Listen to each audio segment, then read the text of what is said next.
Ja, hallo und weiter geht's mit der 4. Episode, die da heißt Verlorenes Kind. In the criminal justice system, the people are represented by two separate yet equally important groups: the police who investigate crime and the district attorneys who prosecute the offenders. These are their stories.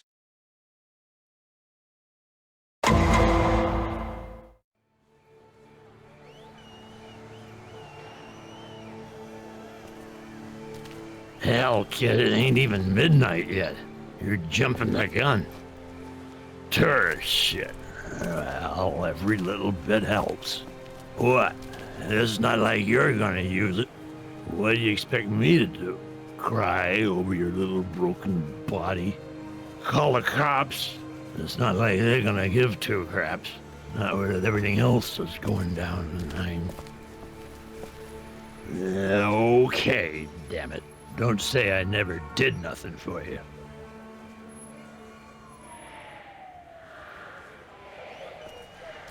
Der Typ war ja auch ein bisschen speziell, ne? Took you long enough. Yeah, well, I had to put on my face. Wanted to look my best for the big party. Midnight. Welcome to the new millennium. Looks a lot like the old millennium. Ja, in gewisser Weise sogar schlimmer.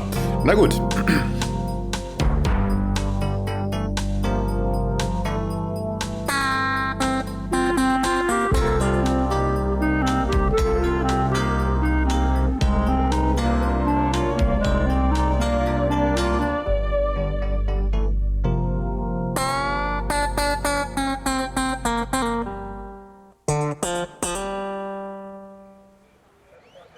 Where's the ME?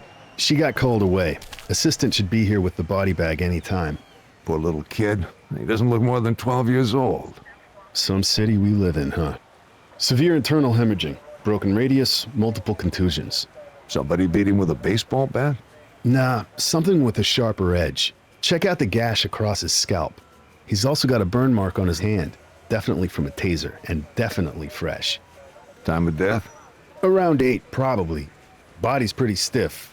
No ID, nothing in his pockets. See the ring around the top of his head where his hair is plastered down?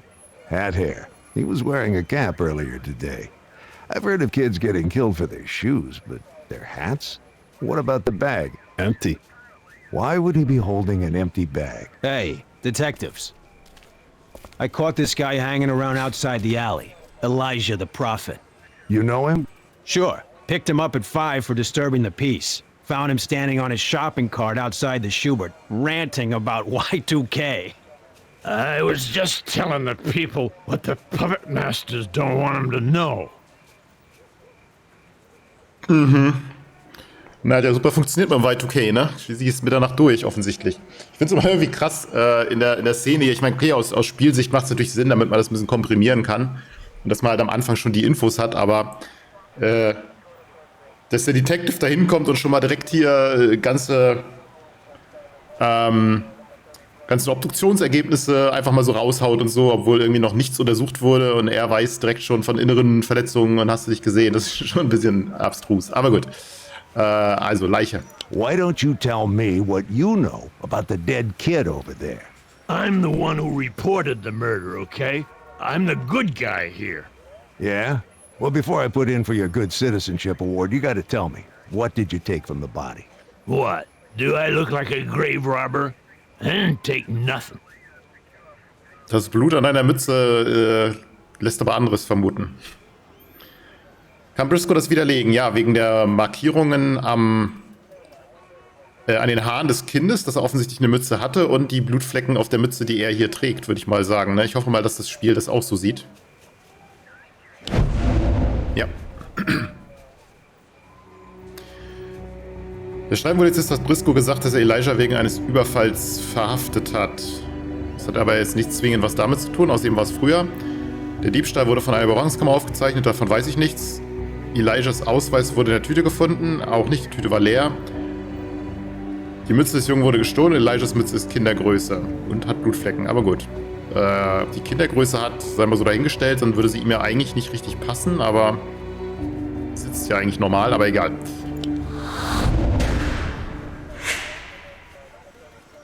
That cap doesn't fit you so well. It shrank in the wash. Or maybe you swiped it off the kid. All right. He was through using it, wasn't he?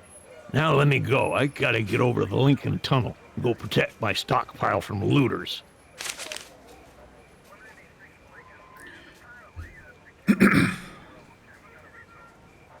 Gut, der Millenniums-Crash hat jetzt sicherlich nichts mit dem Thema zu tun. Mörder. Also ich würde jetzt nicht unbedingt ihn direkt als Mörder bezichtigen. Es ist halt so wieder die Frage, worauf das hinausläuft hier. Was noch? Das sind halt beides Punkte jetzt hier, die beiden, wo man wieder nicht weiß genau, was das werden soll. Okay, buddy, tell the truth. Did you do this? Kill the kid, you mean? You think I killed the kid and then turned around and reported it? Do I look crazy? Irgendwie schon. Alibi. Ja, schaden kann es nicht, nach dem Alibi zu fragen. So, where were you at 8 o'clock this evening? Enjoying the hospitality of the 5th Precinct. I was in the holding tank. Ja, weil der Streifenpolizist ja gesagt hat, dass er ihn verhaftet hat.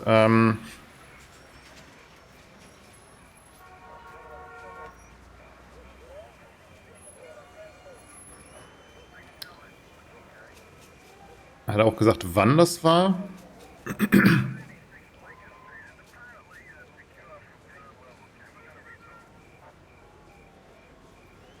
Hab ihn um 5 wegen Ruhestörung eingesammelt. Also könnte es sein, dass er um 8 noch im Revier war. Denke ich, kann man ihm glauben. Elijah hat zu viel Angst vor Briscoe, um zu lügen, glaube ich nicht. Zusammen mit Curtis angekommen, nein. Briscoe hat Elijahs Fahndungsfoto gesehen, nein, der Streifenpolizist hat gesagt, dass er heute verhaftet worden ist. Genau, um 5.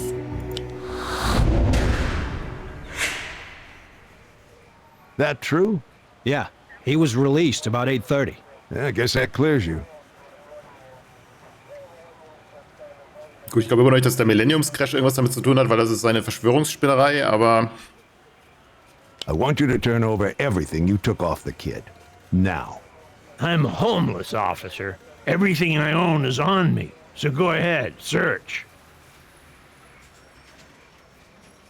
Nein, weil er hat ja gesagt, er muss seinen Stash bewachen. Also hat er irgendwo noch einen Stash, also hat er offensichtlich nicht alles dabei. Elijah hat das Verbrechen von einem Festnetztelefon gemeldet. Davon weiß ich nichts. Erwähnte ein Vorratslager und der Streifenpolizist hat gesagt, dass er einen Einkaufswagen hat, genau. Hat Elijah in dessen Auto aufgegriffen? Nein. Hat eine Garderobenmarke vorgezeigt? Nein.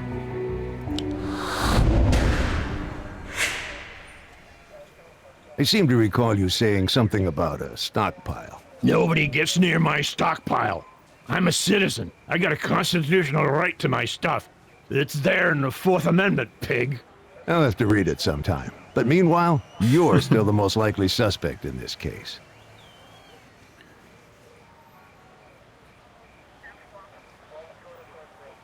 Zeit, Druck auf den Propheten Elijah zu setzen. Alter, was ist das für ein Deutsch? Wer hat das übersetzt? Das ist ja unfassbar.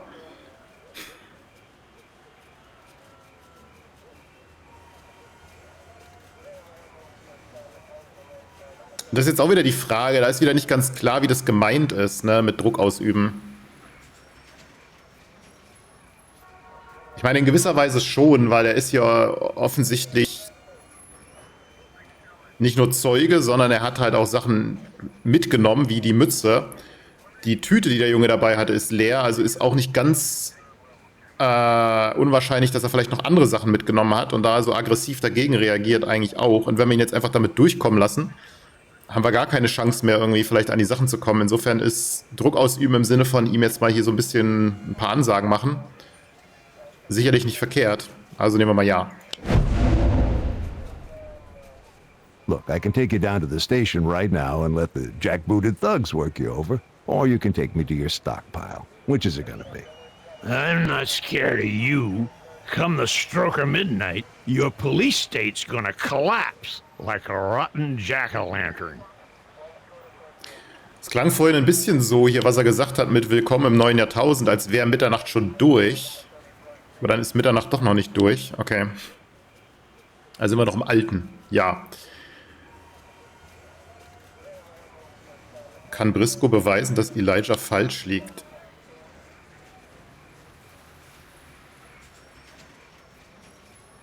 Ich habe keine Angst vor ihnen. Punkt Mitternacht wird der Polizeistaat in sich zusammenfallen. Naja, beweisen kann er es nicht, weil es gibt immer noch eine Restwahrscheinlichkeit, wie gering auch immer die sein mag. Und die Frage ist jetzt auch, dass Elijah falsch liegt, womit? Ja.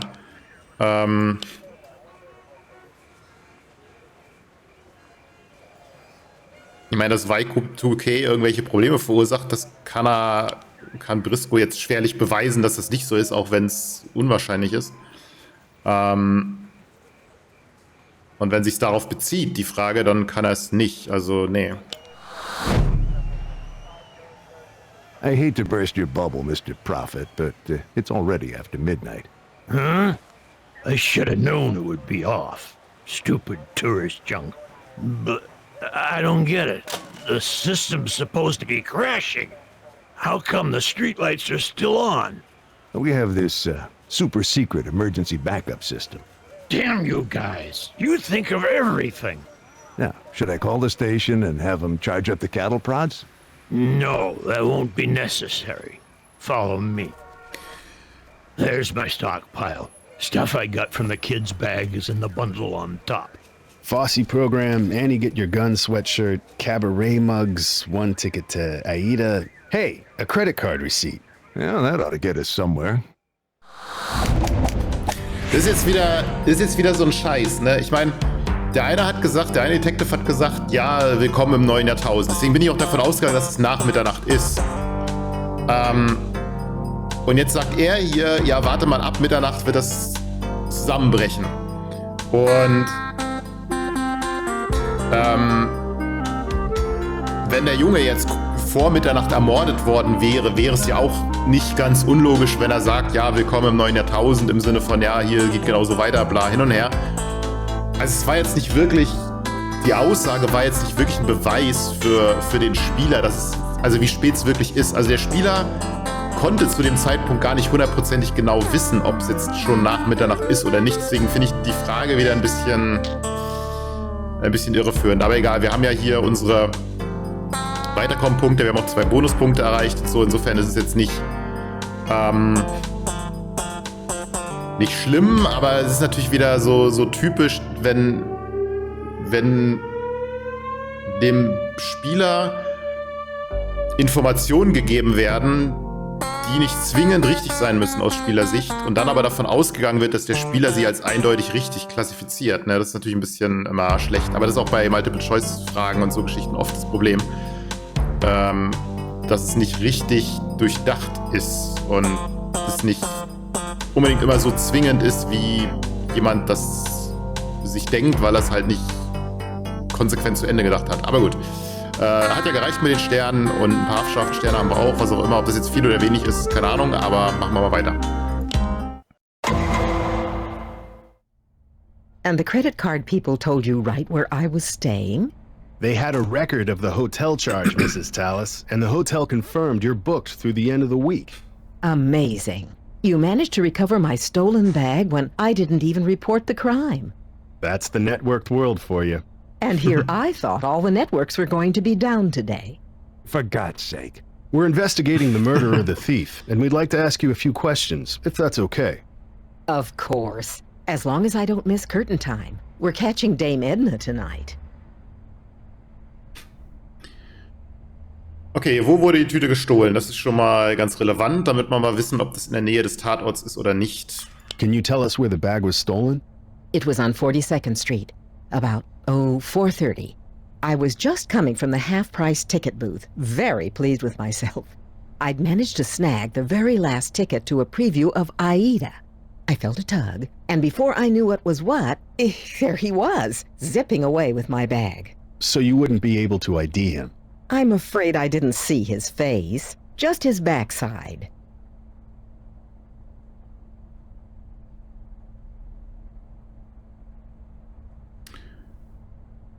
Na gut, ob sie ihn gesehen hat oder nicht, können wir nicht sagen. Aber er hatte die Tüte dabei, er hatte das AIDA-Ticket dabei.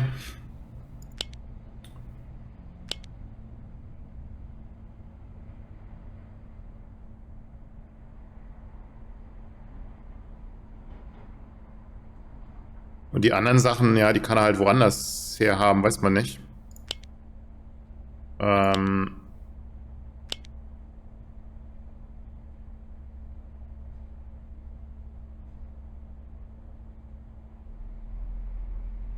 Um 5 wurde der Prophet verhaftet, um 8 wurde das Kind getötet. Also war es auf jeden Fall vor seinem Tod, ein paar Stunden vor seinem Tod, was durchaus plausibel ist. Ein AIDA-Ticket ist drin.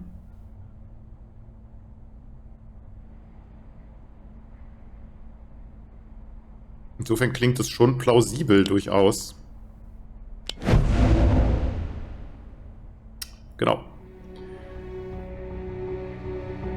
Der Streifenpolizist hat dazu nichts gesagt. In der Tüte war eine Eintrittskarte für AIDA. Genau, der Barkeeper des Hotels hat bestätigt, dass Miss Tallis erst spät zur Happy Hour erschien. Nein. Eine Überwachungskamera hat das Ganze aufgezeichnet. Nein. In der Tüte war eine Eintrittskarte für AIDA.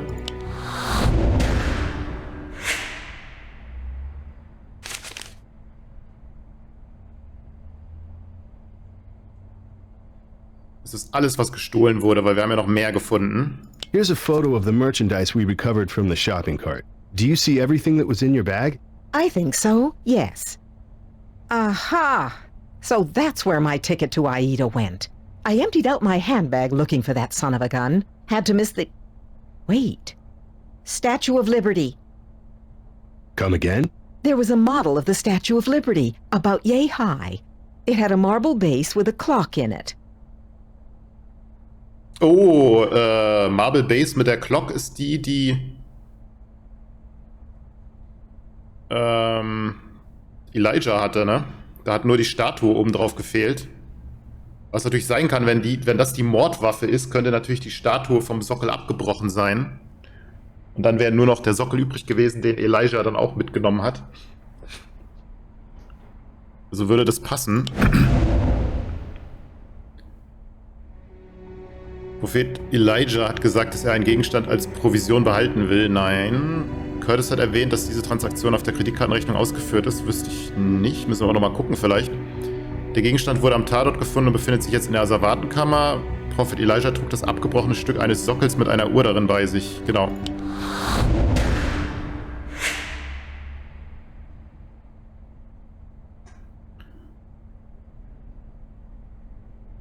Warum hat sie es nicht gemeldet? How come you didn't report the crime? Well, I mean, it was New Year's Eve. I'm sure the police had their hands full just keeping the peace. So it was a courtesy to us? Well, that and, you know, I'm flying back to St. Louis tonight, and what can I say? I guess I just chalked it up as a loss.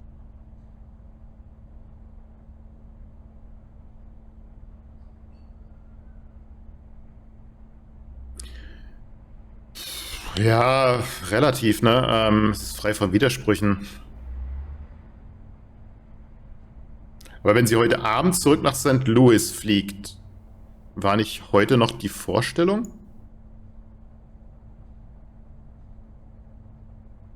Sie kann ja nicht zurückfliegen, wenn sie noch Karten für eine Vorstellung hat, dann hätte sie die ja nicht gekauft.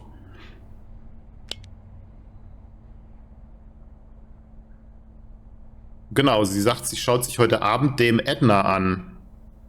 Und auf der anderen Seite behauptet sie aber, dass sie heute Abend zurückfliegt, was natürlich nicht stimmig ist.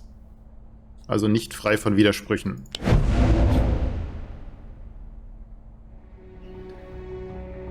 Curtis hat erwähnt, dass sie das Zimmer bis zum Ende der Woche gebucht hat.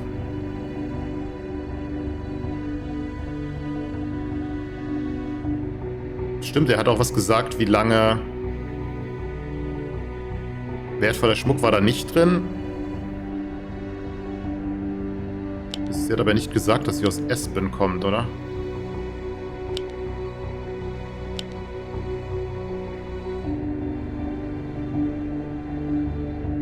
Ja, und sie hat auch gesagt, dass sie bis zum Ende der Woche... Curtis hat auch gesagt, dass sie bis zum Ende der Woche gebucht hat. Also kann sie auch nicht heute nach Hause fahren.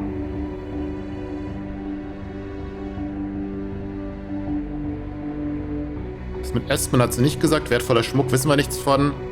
Der Diebstahl hat nicht an Neujahr stattgefunden. Also es ist nur, das hat zwar nicht Curtis gesagt, dass sie sich dem Ätna ansehen wird, sondern das hat sie selber gesagt. Aber vielleicht ist es nur wieder ein Übersetzungsfehler.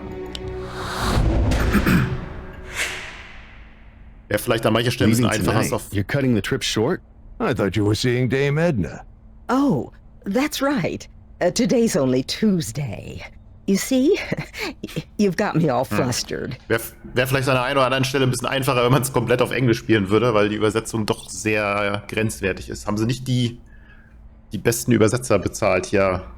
Aber gut, das war 2011. Vielleicht hatte Telltale da irgendwie Geld sparen wollen bei der Lokalisierung, aber wer weiß. Also, Besuch in New York. Können wir jetzt auch noch ansprechen. Ich dachte, es wäre eine falsche Fährte, aber da wir jetzt eh nichts anderes machen können, nehmen wir halt das. What brought you to New York? The Millennium, of course. It's not the Millennium back in St. Louis? Well, of course, but this is where the action is. My friends and I are part of a theater society, the Looky-Loos. We make a Broadway trek once a year, usually in the fall. But this time around, we decided to wait a bit, so we could be part of all the fun in Times Square.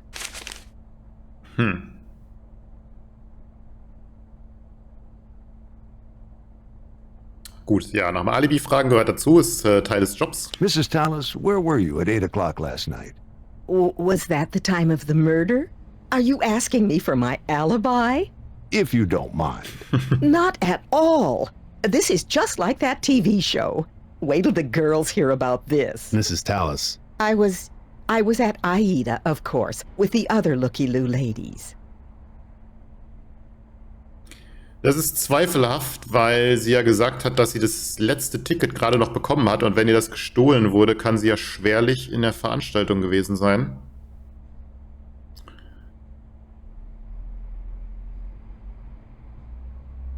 Ich hatte es geschafft, das allerletzte Ticket für die Probevorführung zu bekommen. Also kann das nicht sein. Miss Tallis hat gesagt, dass sie sich gestern Abend dem Ätna angesehen hat. Nee, das ist heute. Auf der Kreditkartenrechnung ist keine Abbuchung für die AIDA-Eintrittskarte aufgelistet. Doch, deswegen sind wir hier. Miss Tallis hat gesagt, dass der 50% Ticketschalter an Silvester geschlossen war. Nein, die Eintrittskarte für AIDA war unter dem Diebesgut. Genau, und da es die letzte war, kann sie auch keine andere gehabt haben.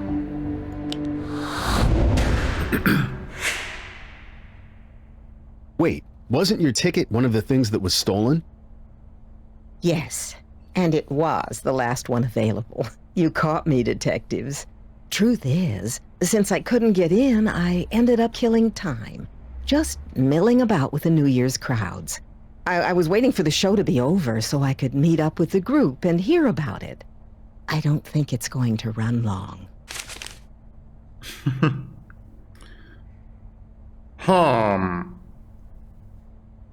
Weil über AIDA kann sie eh nichts zu sagen, weil sie nicht dabei war, außer Hörensagen, was die anderen ihr erzählt haben. Wie war Silvester? Ist jetzt vielleicht auch ein bisschen bedeutungslos, belanglos. Kommen wir mal zur Beschreibung des Diebes zurück. Vielleicht kann sie was sagen, ob er eine Mütze trug, etc., ne? Ob es ein Kind war oder nicht. Kommen wir vielleicht dahin, wenigstens das ein bisschen zu bestätigen, dass das Kind wirklich auch der Dieb war. Did you get a good look at the thief? Oh, not really. It all happened so fast. Try to remember. You may have been the last person to see him alive. Oh, dear. He was just a boy, poor thing. Brown hair. I think he was wearing a sports jersey of some sort. It had a logo on the front of, you know, that team that plays the game with the ball. Geht's noch ungenauer?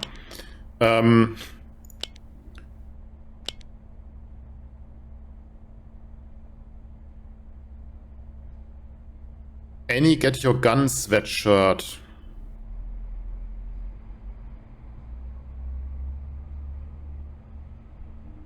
Das passt nicht so ganz.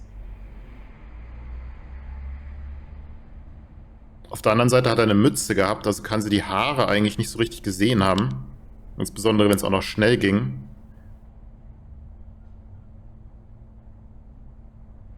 Also passt das irgendwie nicht richtig. Die lügt ganz schön viel, ne? Dafür, dass er eigentlich nur bestohlen wurde.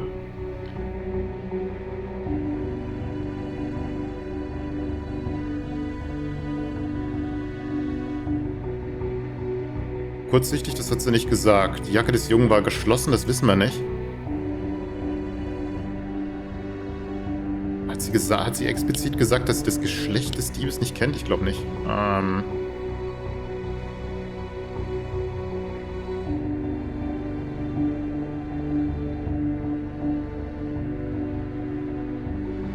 Sie hat das Gesicht nicht gesehen, sie hat nur seinen Rücken gesehen, das hat sie gesagt.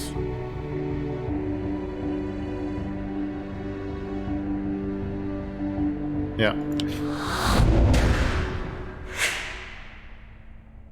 You saw the logo on the boy's jersey while he was running away? Oh, well, no, what I mean is, I recognize the team colors. Which are? You know, green and gold. What are you not telling us, Mrs. Tallis? Well, I suppose I did see a bit more of the boy than I let on. I got into a bit of a tussle with him before he got away. 10 von 6, wir sind richtig hier on fire. Gerangel, was gibt's denn dazu zu sagen? You got into a tussle. I'm not entirely naive, you know. I'm well aware how rough the streets of Manhattan can be, especially on New Year's Eve. Let's just say I came prepared. May I? I feel just awful about it now, knowing what happened to the boy, you know, after. But, well, it was the instinct of self-preservation kicking in. Well, from the looks of it, your instincts are quite healthy, Mrs. Tallis. Did you go after the thief with any of these weapons? Of course not. He was just a child. I'd never risk hurting a child. Da sie gerade eben gesagt hat, dass sie es bereut und dadurch, dass der Junge ja an der Hand Taser-Marks hatte, glaube ich ihr das natürlich auch nicht. Curtis hat gesagt, dass die Hand des Jungen Brandspuren von einem Taser aufwies, genau. Spuren von Pfefferspray an der Kleidung? Nein. Totschläger geschlagen? Nein. Jeden ausschalten, der sie oder ihr Eigentum bedroht, das hat sie so auch nicht gesagt. Und sie hat ja auch gesagt, dass sie es bereut, im Hinblick darauf, was danach mit ihm passiert ist. Also gehe ich schon davon aus, dass die Hand des Jungen Brandspuren von einem Taser aufwies, genau. We found a taser burn on the boy's hand. Did you? Yes, I suppose I may have tased him. Not badly, mind you. Just a little mini tase.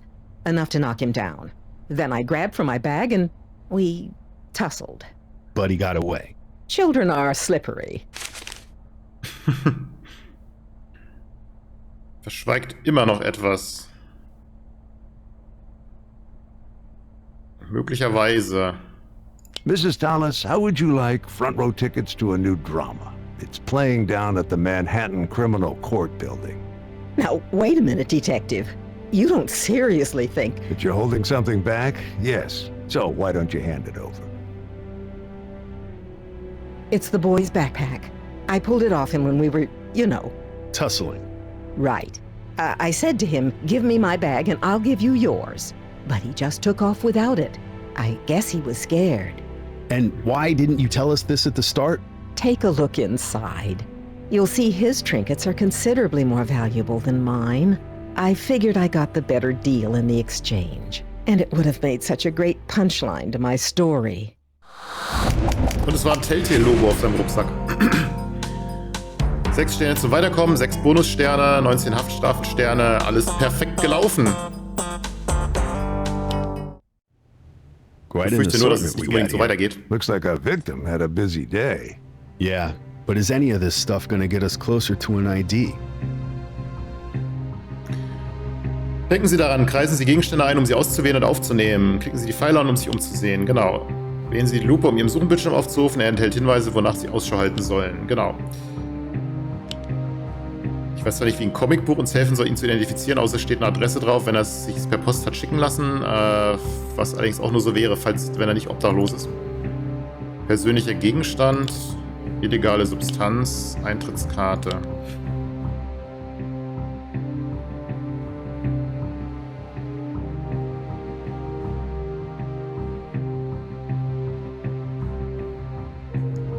Okay, da haben wir das Comicbuch. Check it out. Little Gloomy Comics Digest. What's the resale value on that, do you think?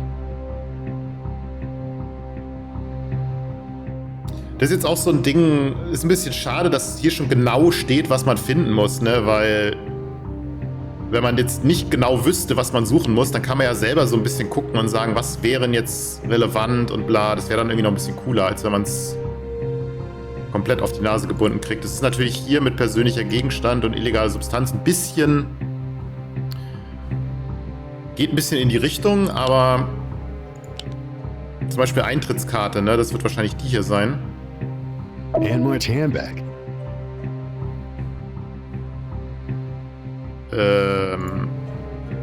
Okay, ist immer dumm, wenn ich rechte Maustaste drücke, dann skippt er das und manchmal mache ich das so aus Versehen. Haben wir hier immer noch die Eintrittskarte? Top of the world ticket.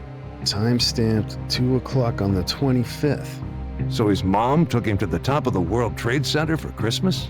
Or maybe he took himself up, so he could collect his own Christmas presents from all the tourists while they were busy gawking out the window. You're a cynic, Curtis, but you're probably right. Wir hatten noch das T-Shirt, das Shirt mit der Any Top of the World Tour, dann ist Top of the World wahrscheinlich eher auf das Konzert bezogen und nicht...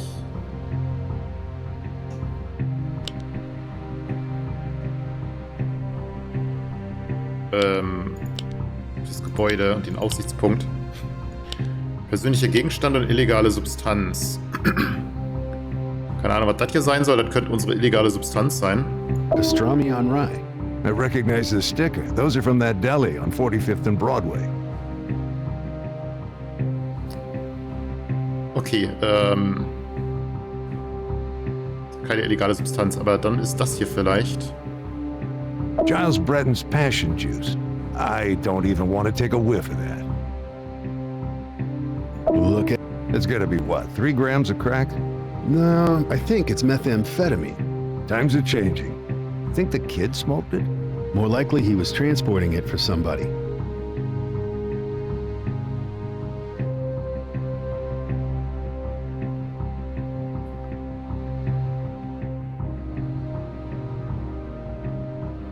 Okay, persönlicher Gegenstand. Die Frage ist, was das hier ist. Ist das irgendwie ein Comic, was er selber gemalt hat oder so? What's playing on the Discman? Ricky Martin. That's what comes of living La Vida Loca. You don't notice the sneak thieves. Wonder Woman, where are you? Wonder Woman, where are you? If the kid drew that, he's pretty good. A cry for help? To a superhero? He could at least learn how to spell Wonder Woman. Hey, what's that? Voucher for a free lunch at the 9th Avenue Community Center. And it's from a child welfare agency. Good Shepherd. Turn it over. Bingo. Aaron Bauer.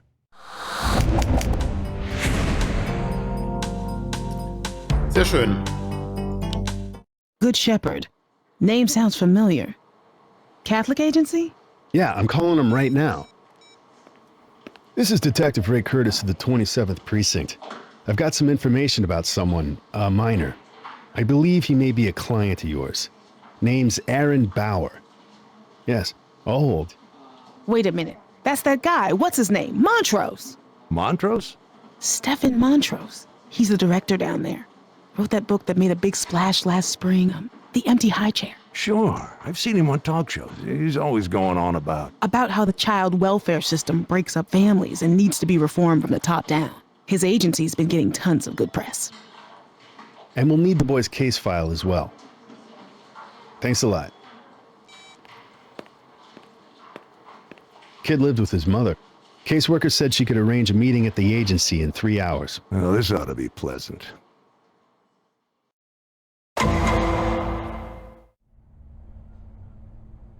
That's Aaron, all right.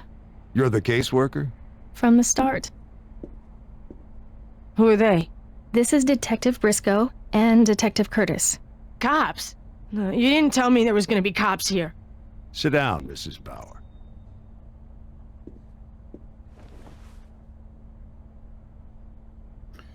Ja, schlechte Neuigkeiten. Mrs. Bauer, there's no easy way to say this. I'm afraid your son Aaron is dead. Nah, he's just messing with you. He's playing possum. He always does that. He makes believe. I'm sorry, Mrs. Bauer.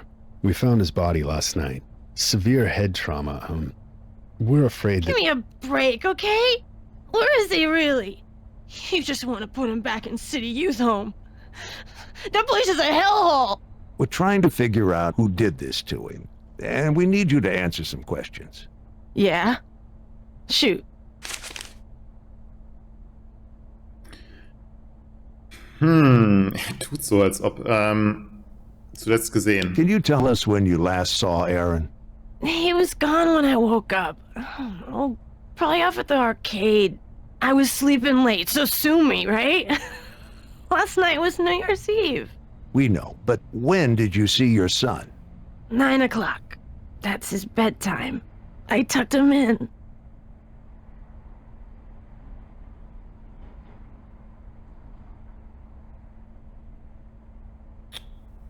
Ähm, 9 Uhr wann? 9 Uhr Silvester natürlich nicht. Weil da war er ja schon tot.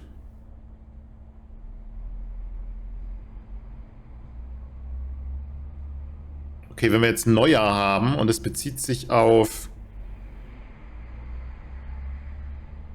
Als sie heute Neujahr aufgewacht ist, war er nicht da.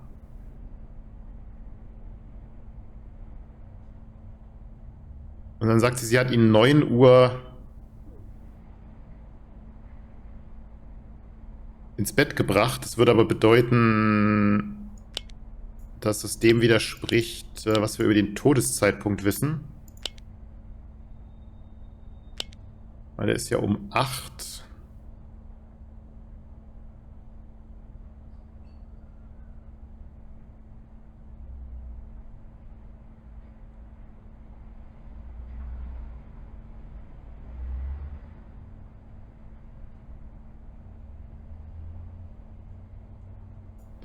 Ja, ich weiß nicht, irgendwo war das um 8 und der Elijah wurde ja dann 8:30 Uhr erst entlassen, was ihm ja dann das Alibi gegeben hat. Also stimmt es nicht überein. Er kann sie ihn nicht um 9 ins Bett gebracht haben, wenn er um 8 schon tot war.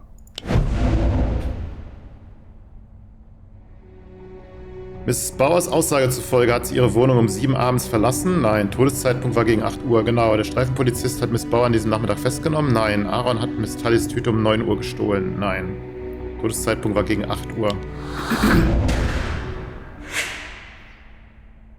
Mrs. Bauer, Aaron was killed at 8. I told you, that's just pretend.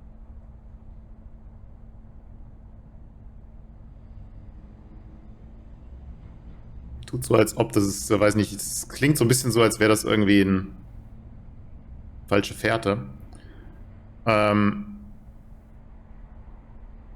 Prügel. Ja, er hatte schwere Verletzungen. Und der Rucksack.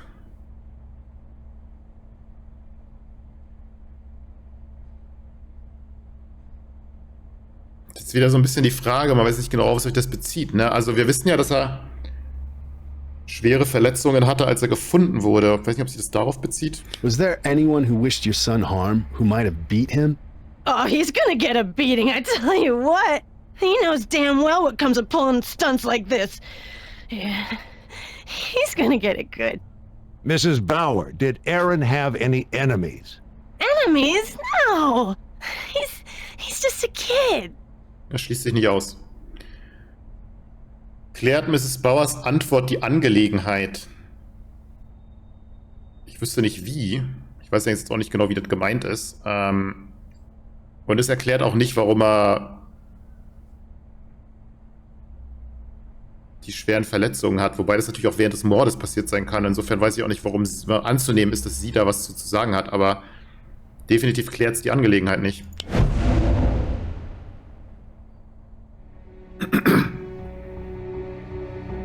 In Aarons Rucksack befand sich ein Drohbrief. Nein. Mrs. Tullys Aussage zufolge hat Aaron davon gesprochen, Feinde zu haben. Nein. Jedes Kind hat Feinde. Nein. Aus ihrer Aussage kann man schließen, dass Aaron früher bereits einmal von ihr geschlagen wurde. Ja, kann man. Er wird eine Tracht Prügel kriegen. Er weiß verdammt gut, wozu solche Streiche führen, weil sie ihn wahrscheinlich früher schon mal geschlagen hat. Ja.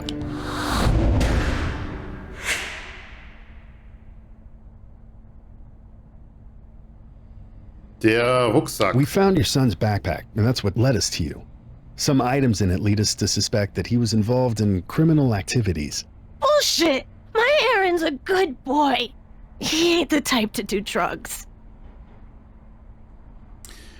Ja, es ist verdächtig, dass sie jetzt mit Drogen anfängt, weil wir nichts von Drogen gesagt haben. Andererseits ist natürlich als auch das nicht unbedingt ganz abwegig, dass das gemeint ist. Also es könnte eine Vermutung von ihr sein, aber ich glaube, hier in dem Kontext ist es auf jeden Fall verdächtig, dass sie schon von den Drogen weiß. Curtis hat keine Drogen erwähnt. Genau, Miss Tallis hat ausgesagt, dass der Dieb randvoll mit Kokain war. Nein, Aaron wurde bereits einmal wegen Drogenbesitz verhaftet. Nicht, dass ich wüsste. Die Sozialarbeiterin hat zugegeben, dass Aaron drogensüchtig war. Nein, die hat irgendwie noch gar nichts groß gesagt. Außer, dass er von Anfang an für den Fall zuständig war. Curtis hat keine Drogen erwähnt.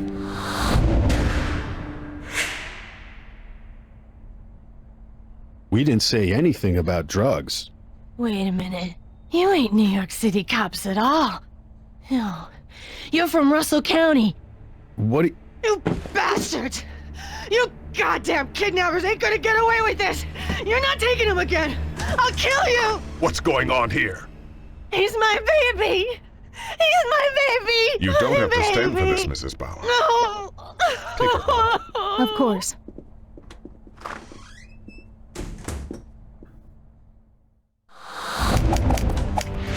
Okay, 4 Sterne zum Weiterkommen, beide Todessterne, 50 Haftstrafensterne, alles okay. Keine falschen Fährten. Stephen Montrose, General Director of Good Shepherd. Would you mind explaining what just happened at my office? You just interfered with a murder investigation. Is Jenna Bauer a suspect? Jenna Bauer is the mother. Oh, I see. Look, detectives, this agency was set up to serve the needs of at-risk families. Those whom the other agencies have abandoned to poverty and addiction. We understand, but Do you? You've just come steamrolling in and hit one of my clients with about the most devastating news you can imagine. But instead of leaving her to her grief, you turn around and give her the 3rd degree, like she was a common criminal. Not in my office, detectives, not here. I'm sorry you don't approve of our technique, Dr. Montrose, but... I'm familiar with the boy's case history. I can answer your questions. Kann er das? Was hat das mit Russell County auf sich? Das wäre schon mal interessant. What was Mrs. Bauer yelling about when you came in? something about us being from Russell County. Come to take her kid. Can't help you with that one. My knowledge of the Bowers only goes back 2 years. That's when they arrived in New York. Jenna was living on the street when Good Shepherd first intervened, about 6 months later. The legal machine had shunted the boy off to City Youth Home. We successfully fought to get mother and son back together. So you see, Jenna Bauer does have some cause for feeling less than friendly toward the police. Wieder ein Synchronsprecher, den wir schon von Walking Dead kennen. Ich habe schon echt schon länger mit denen immer zusammengearbeitet. Müssen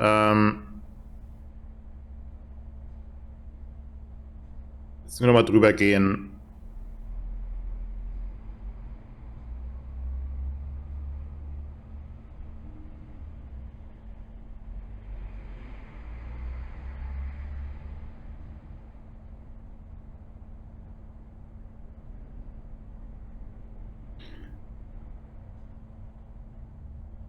Die letzten 2 Jahre.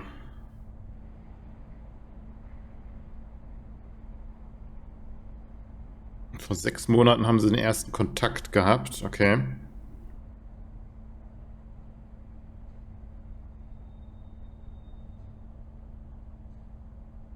Naja.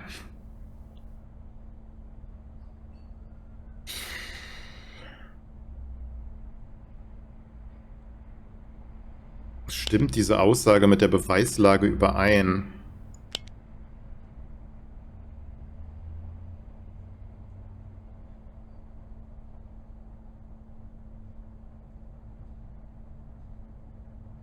Ich meine, wir haben schon mal gehört.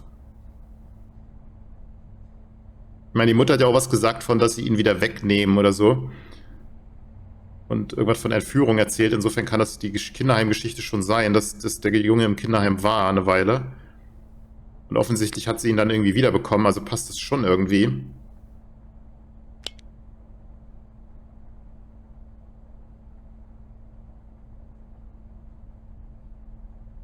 Also entweder übersehe ich was oder ich sehe jetzt nicht, dass das irgendwie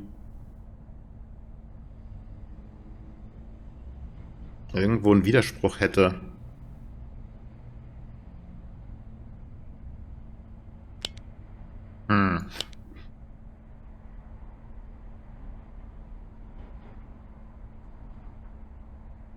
Er sagt, er ist mit dem Fall des Jungen vertraut.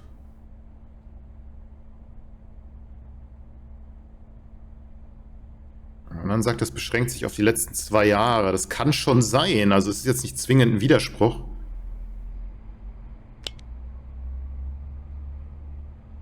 Und dann sagt er, Jenna lebte auf der Straße.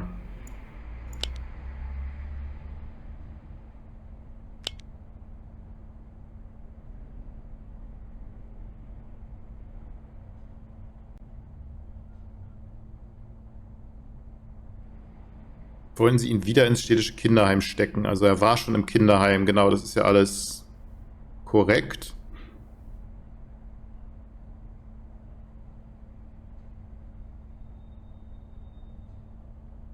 (9 Uhr ins Bett gebracht. Das würde bedeuten, sie leben nicht auf der Straße. Allerdings war die Aussage auch, dass sie vor 2 Jahren, als sie zum ersten Mal mit der Organisation in Kontakt kamen, auf der Straße gelebt haben.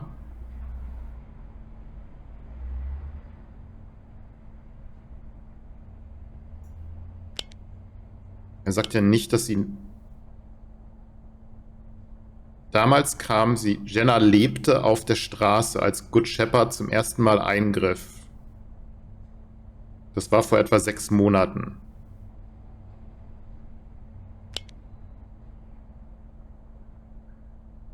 Also vor 6 Monaten hat sie auf der Straße gelebt. Das heißt aber nicht, es gibt keine Aussage darüber, dass sie aktuell auf der Straße leben würde. Also ich sehe jetzt ehrlich gesagt keinen direkten Widerspruch.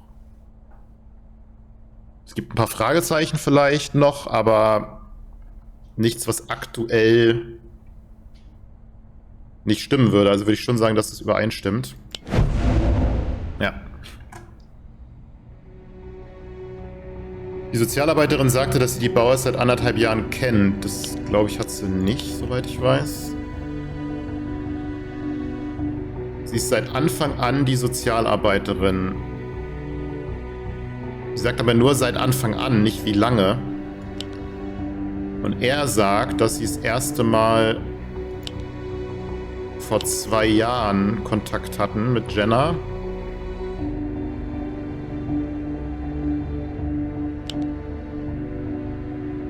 Also er hat nicht gesagt, dass er sie seit 1,5 Jahren kennt. Das Ausgabedatum des Essensgutscheins... Oh, stimmt.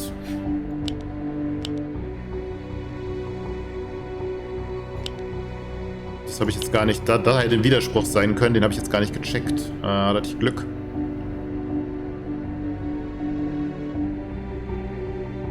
Gutschein für ein kostenloses Mittagessen im Gemeindezentrum. Okay, da steht aber kein Datum drauf.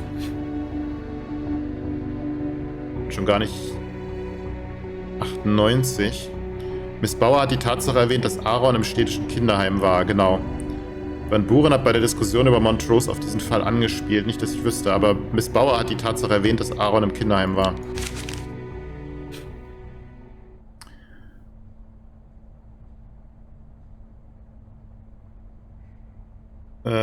Fallakte. When's the last time the Bowers caseworker paid a visit? Do you know? Of course. Miss Schuyler filed a visitation report on Christmas Day. We'll need to see the case file, of course. I'm sorry, that's not possible. This is a murder investigation, Dr. Montrose. The files contain some sensitive material from several years ago, in another state. I assure you nothing remotely relevant to the current tragedy. Ja, er hat sich selbst widersprochen, weil er hat A gesagt, dass er nichts über wie hieß das?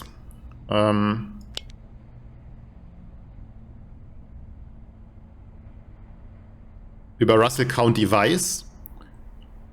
Und er hat auch gesagt, dass er erst vor 2 Jahren das erste Mal Kontakt mit ihnen hatten. Also passt da was nicht. Wenn es mehrere Jahre zurückgehen soll. 2 sind natürlich auch mehrere, aber das klang jetzt schon nach mehr als 2 Jahren. Er hat vorhin behauptet, nichts über das Leben der Bauers, bevor sie nach New York kamen, zu wissen. Korrekt. Er hat den Detectives versichert, ihnen in allen Belangen entgegenzukommen. Wüsste ich nicht. Er hat behauptet, dass die Bauers noch nie außerhalb von New York waren. Nee, das Gegenteil ist der Fall. Er hat bereits zugestimmt, jedes Detail von Bedeutung ist. Nein. Er hat vorhin behauptet, dass nichts über das Leben der Bauers, bevor sie nach New York kamen, zu wissen. Genau.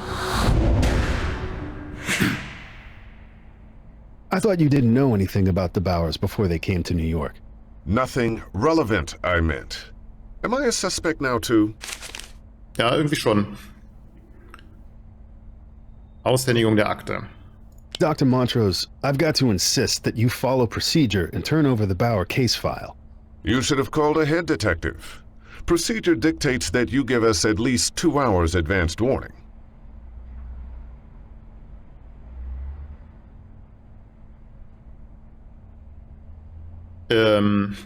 Ich wüsste nicht, dass das ein Gesetz wäre, auch nicht in den USA.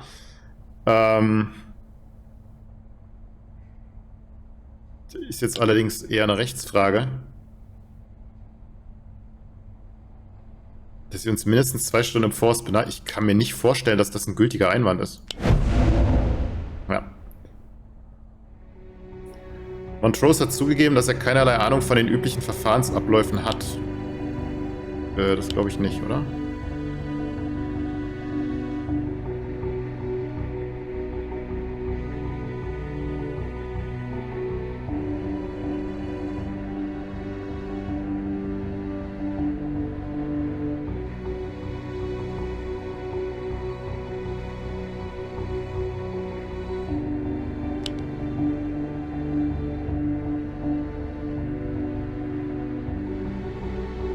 Stimmt, Curtis hat Akteneinsicht verlangt.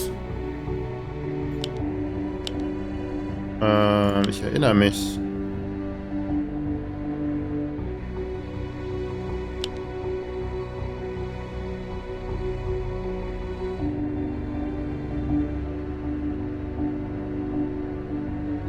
Der leere Kinderschwur, genau, der hat das Buch geschrieben. Kinderfürsorge, Familienzerstörung von Grund auf reformiert werden muss. Und wir bräuchten auch die Akte des Jungen. Okay, genau, das hat er gesagt, genau. Das Wesen dieses Falls gestattet es Briscoe und Curtis, die üblichen Abläufe zu ignorieren. Nein, die Regeln gelten nur für Sozialarbeiter, nicht für Direktoren. Nein. Okay, jetzt habe ich das Richtige gewählt, aber aus dem falschen Grund. Na gut, Curtis hat, genau, er hat telefoniert mit ihnen. Ob das jetzt vor 3 Stunden war, weiß ich nicht, aber er hat mit ihnen telefoniert und es gefordert. I put in a request when I phoned the caseworker. Well, I wasn't informed. Why are you putting up roadblocks? Partner with us here. Sorry, but I know what happens when you partner with the city. They tell you they're only going to see that you follow state guidelines, but it's really a pretext for legal action. They'd love to take Good Shepherd away from me. Well, I thought Good Shepherd was run by the Archdiocese. The same goes double for them. I stay away from all bureaucrats, sacred and secular. You know we can get a court order. You can, but you won't. I've fought the city many times, Detective. It's a powerful adversary, but it hates to look bad in public. I know how to make it look bad. That's how I've bought the space to run my agency my way. Your private kingdom. Call it what you will.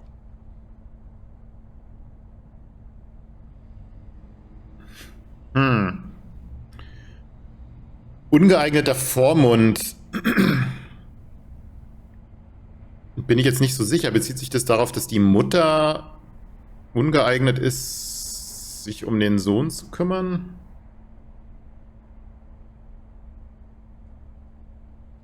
Und rechtswidrige Tätigkeiten, bezieht sich das auf die Drogen, die wir beim Jungen gefunden haben? Oder was genau soll das bedeuten?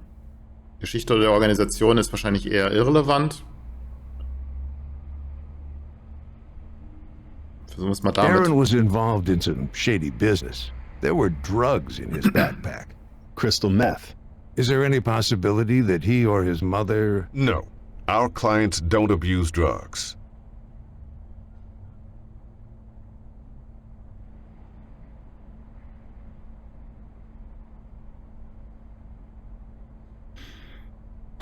Boah, gibt es einen Grund?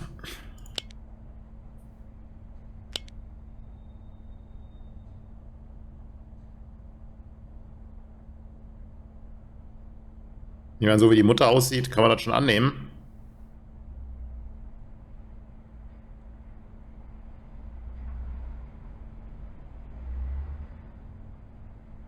Ja, und die Mutter ist halt irgendwie, weil die ganze Silvesternacht irgendwie mehr oder weniger ausgenockt und so. Kann natürlich Drogen sein und wenn es bloß Alkohol ist.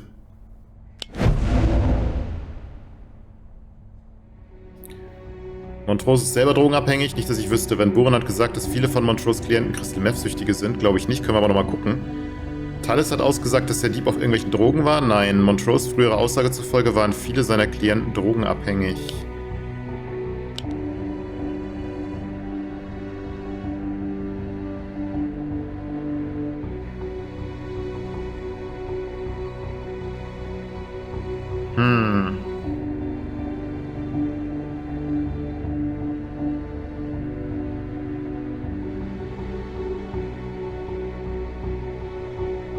Darüber hat er nichts gesagt.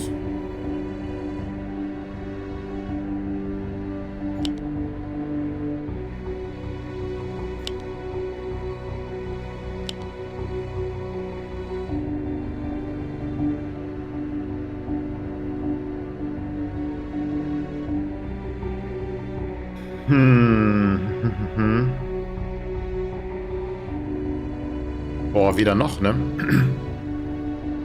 Montrose selber drogenabhängig, glaube ich nicht. Van Buren hat gesagt, dass viele von Montrose Klienten Crystal Meth-Süchtige sind. Nein.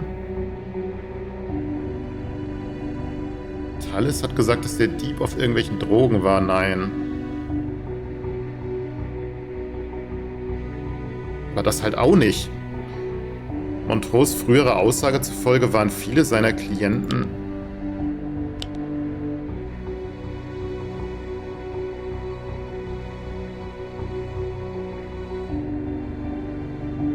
um sich um Risikofamilien zu kümmern. Ah genau, die der Armut und der Sucht überlassen wurden.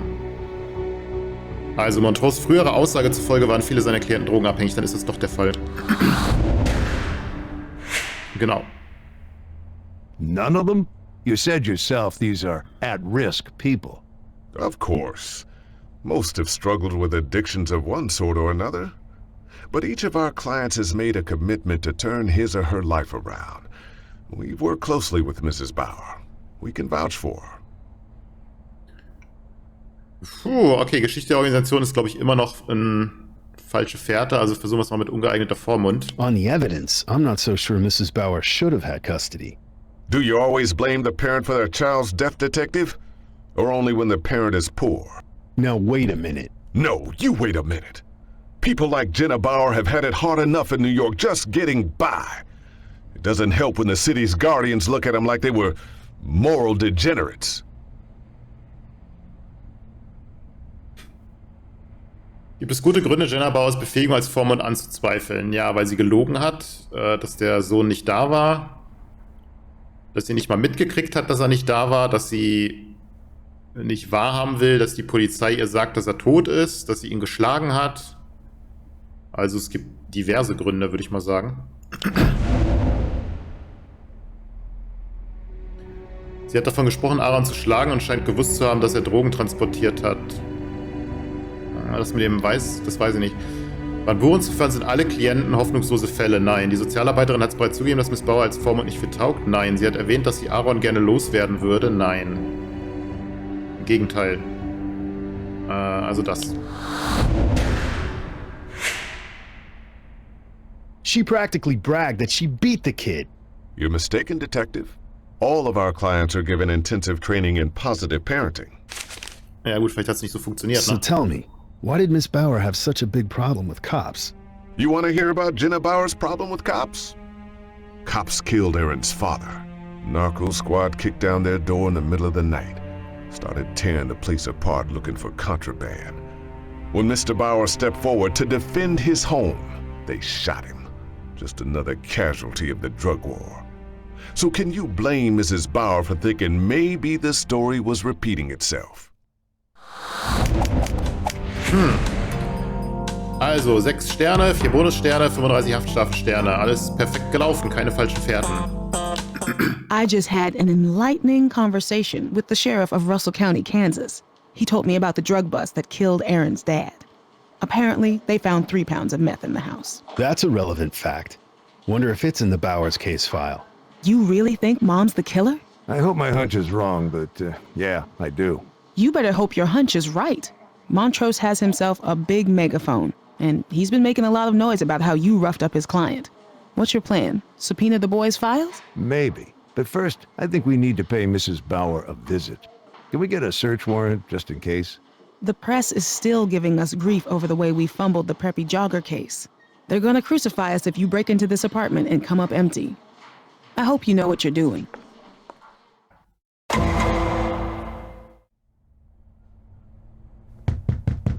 NYPD, open up! Mrs. Bauer, if you don't let us in, we're gonna have to force the door. Oh, man. What a wreck. If we're lucky, she won't come back and make a scene. I wouldn't worry about that. Oh, hell. Dead? Very. I'll call dispatch. Yeah, this is Briscoe. We're on the scene at the Bauer residence, and we're gonna need an ME. Looks like a 10109. Yeah, right. Lights don't work. No heat either. I'm guessing the electricity's been cut off. I wonder how long. Wasn't Good Shepherd supposed to take care of this kind of thing? We've got 2 victims now. Let's get a better picture of how they died, and how they lived. Okay, können wir wieder Zeug suchen. Gegenstände einkreisen und Pfeile, genau. Suchenbildschirm, das wissen wir auch schon. Also wir haben Drogenkonsum beweisen. Jennas Todursache. Alter, wer hat das übersetzt? Das ist ja unfassbar schlecht. Einkommensquelle. Aarons Tod. Ja gut, weil jetzt die Mutter ausgetickt, weil er seinen Rucksack verloren hat, wo das Meth drin war, weil das Meth hätte sie selber haben wollen, beziehungsweise sie hätten damit Geld verdienen können, das zu verkaufen oder so. Dass das vielleicht der Grund war, weswegen die Mutter dann eskaliert ist und den Sohn eine verpasst hat mit dem Souvenir-Ding, also dass sie wirklich die Mörderin ist. Okay, das sieht mir doch schon sehr nach Drogenkonsum aus hier, hä? Meth pipe. Looks like Mom had a bad habit. Guess we know who Aaron was bringing the candy for. And knowing meth addicts, I can imagine she wasn't too compassionate when he came home without it. Ja.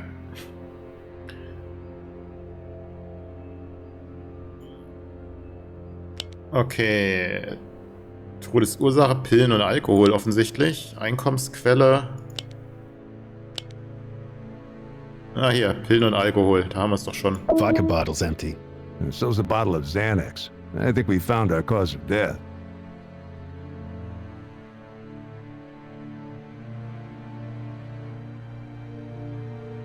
Okay, da haben wir nichts weiter.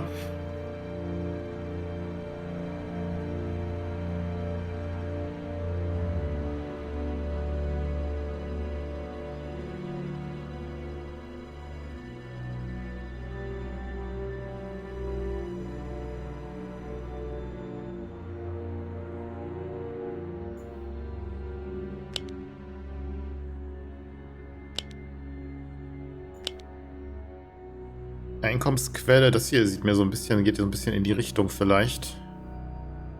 Ah, hier haben wir die Statue, das obere Teil, Cause of Death, mit Blut dran. Wonder how this fell over. Mrs. Talus's Statue of Liberty clock. Ja, mit Blut dran. Damn it, Lenny. Look, right there. Blood. I can guess whose. The poor kid comes home with this crap, and she beats him with it. Okay. Einkommen. Ja, mal gucken, was das hier für eine Rechnung ist. Somebody paid Jenna Bauer $1,000 back in April. New Directions Holding Company. I have a feeling $1,000 checks didn't show up in her mailbox all that often. I wonder how she scored this one. Satisfied? Gute Frage. Yeah, I think our killer's gonna miss her date in court. You think she overdosed on purpose? Out of guilt? Maybe. She's a junkie, Ray. Don't hurt yourself trying to figure it out.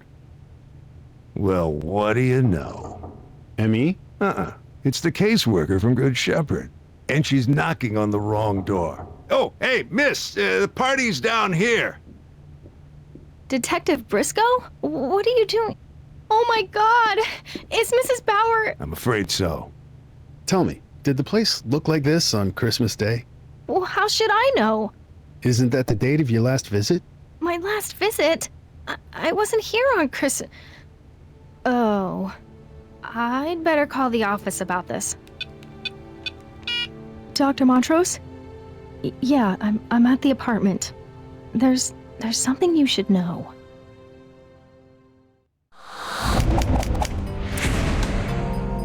Fünf Bonuspunkte, alles schnell gefunden haben. Ja, soviel zum Thema Weihnachten waren wir da, ne?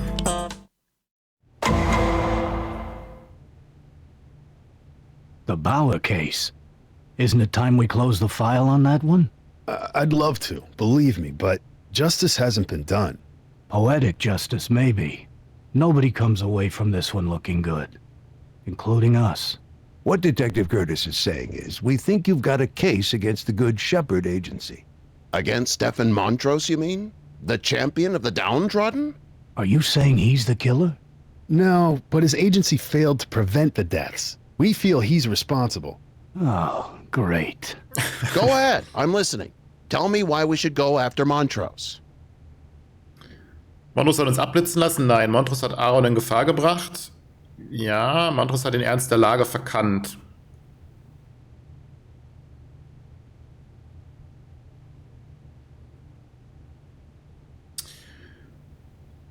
Naja, den Ernst der Lage können sie ja nur verkennen, wenn sie darüber Bescheid wissen, und wenn sie niemanden hinschicken, dann können sie es auch nicht wissen. Also ich würde mal eher sagen, hat Aaron in Gefahr gebracht, schon allein dadurch, dass sie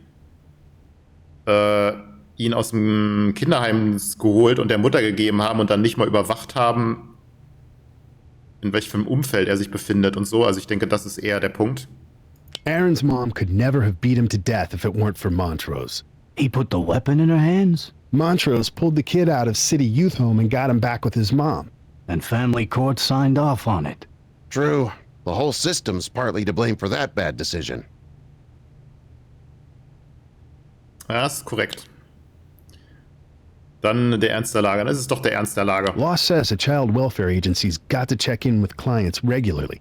And Good Shepherd didn't?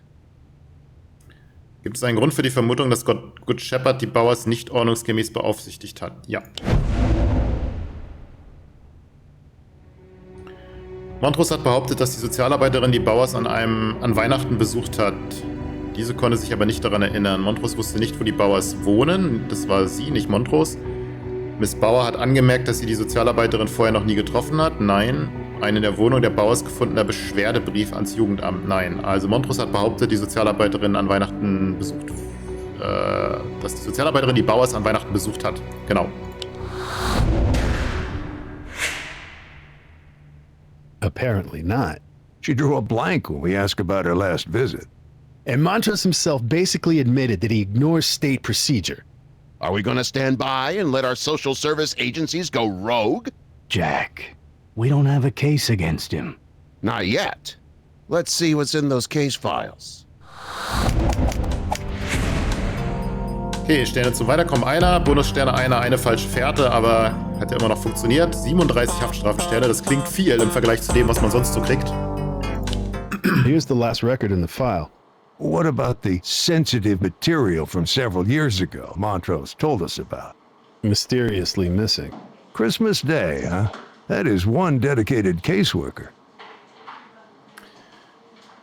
Ja, ist es wahrscheinlich, dass die Sozialarbeiterin Jenna und Aaron Bauer am Nachmittag des ersten Weihnachtsfeiertags in ihrer Wohnung besucht hat? Nein. Zum einen, weil sie selber gesagt hat, dass es nicht getan hat. Und zum anderen weiß ich jetzt auch nicht, ob die unbedingt an den Feiertagen dann solche Besuche machen, weil die haben ja auch mal frei.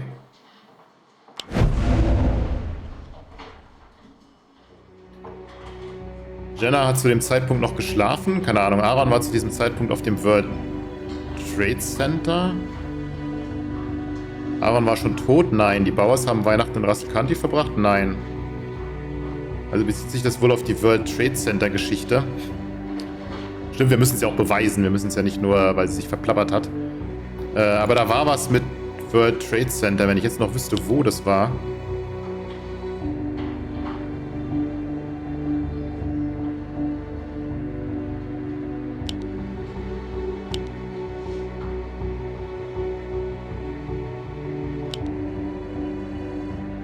Das war, glaube ich, als sie die Beweise gesichtet haben, ne?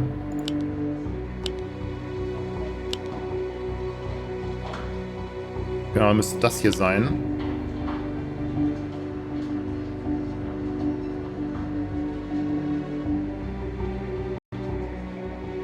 Die Geldbörse, das ist auch buggy, ne? Das sind jetzt so Sachen, die habe ich gar nicht angeklickt und trotzdem sind sie hier, weil die Geldbörse habe ich ja nicht überhaupt gar nicht untersucht. Sind immer alle Sachen drin.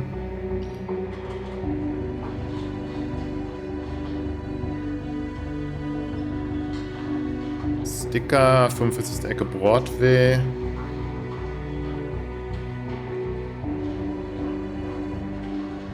Hier, Top of the World Ticket. Abgestempelt am 25.12. um 2 Uhr, genau. Aaron war zu diesem Zeitpunkt auf dem World Trade Center. That's one lying caseworker. We got a ticket says Aaron Bauer was at the top of the World Trade Center at 2 that afternoon. This report's a complete fabrication, no question. But who do we indict? Simplest thing would be to go after the caseworker, but... Montrose says he prefers to be the point of contact with the city. Then let's give him what he wants. Sehr schön. Ein Stern, ein Bonusstern, 39 Haftstrafensterne, sehr schön. Falsche Fährten keine. Wieder das Richtige gewählt aus den falschen Gründen, aber... Throughout his career, Stefan Montrose has continually shown a light on the system's indifference to its most vulnerable citizens. Tuesday afternoon, the system struck back. We know what the columns are saying, Miss Jameson. We intend to prove that Dr. Montrose is guilty as charged. Manslaughter with gross negligence? In addition to one count of falsification of records with intent to deceive. I'm afraid you won't get the chance to present those records in court. I'm filing a motion to suppress. Paperwork went through the day before the subpoena was served. Good Shepherd is no longer run by the Archdiocese of New York. It's now an entirely private agency, administered through Dr. Montrose's holding company, New Directions. So you propose to throw out the evidence because we put the wrong address on the subpoena? Of all the underhanded ploys. The argument is technically correct. Improper service of a subpoena invalidates admissibility. The court finds for the motion. Fine. We'll proceed without it. Alter.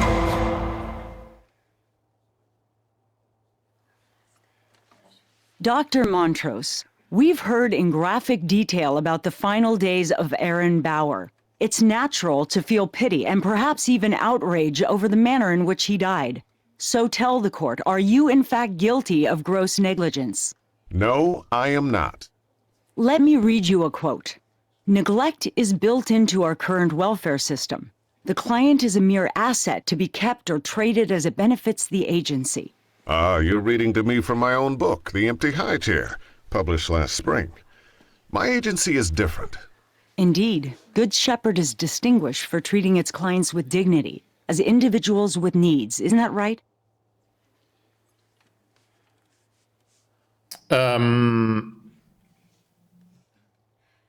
Naja, ist eine Suggestivfrage, ne? Objection! Ja, Suggestivfrage. Leading. Defense is giving a speech for her client. Sustained. Let's concentrate on the facts of this case, shall we? Were you personally involved in the case of Aaron Bauer? I involve myself personally in every one of my cases. And this was especially true with respect to Aaron. How so? When the Bauers first came to my attention, Aaron had been taken into state custody and shut away inside City Youth Home. I know that institution well. I spent my own formative years there. Nobody deserves to go to City Youth Home. Nobody. And yet, despite your personal involvement in this case, Aaron Bauer was killed. How do you explain this? One word: drugs. First it was the crack epidemic. Now, just as that's beginning to subside, an even worse plague is sweeping through New York. It's a plague that destroys mostly those on the margins.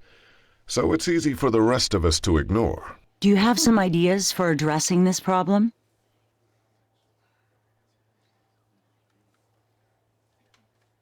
Naja, das ist ist ein Thema, was jetzt nichts mit der Sache zu tun hat, weil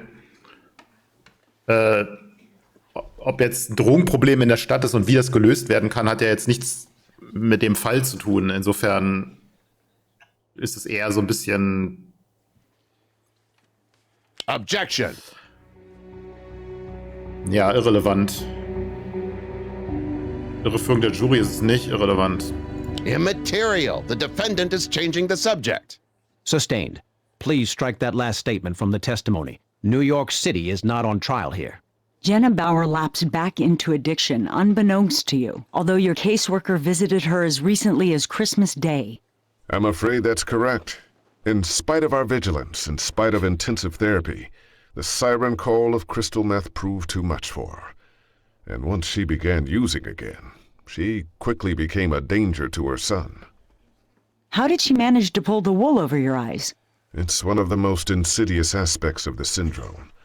I've seen it many times. The addict puts up a false front of normalcy. A front that can fool even a trained observer. Na, so wie die Bude ausgesehen hat, würde ich jetzt mal nicht sagen, dass das irgendwie eine Fassade war.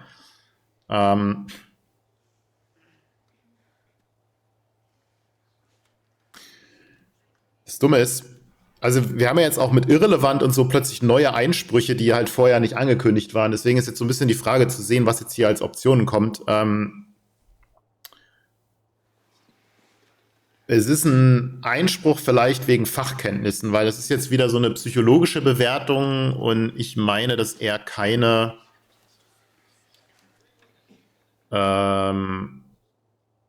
irgendwie gearteten Skills hat hinsichtlich Psychologie.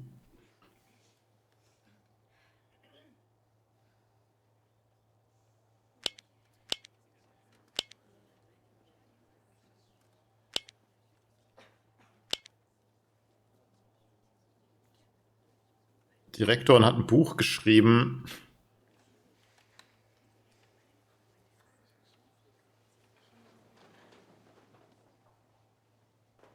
Ich weiß nicht, ob ihn das zum Experten macht. Objection.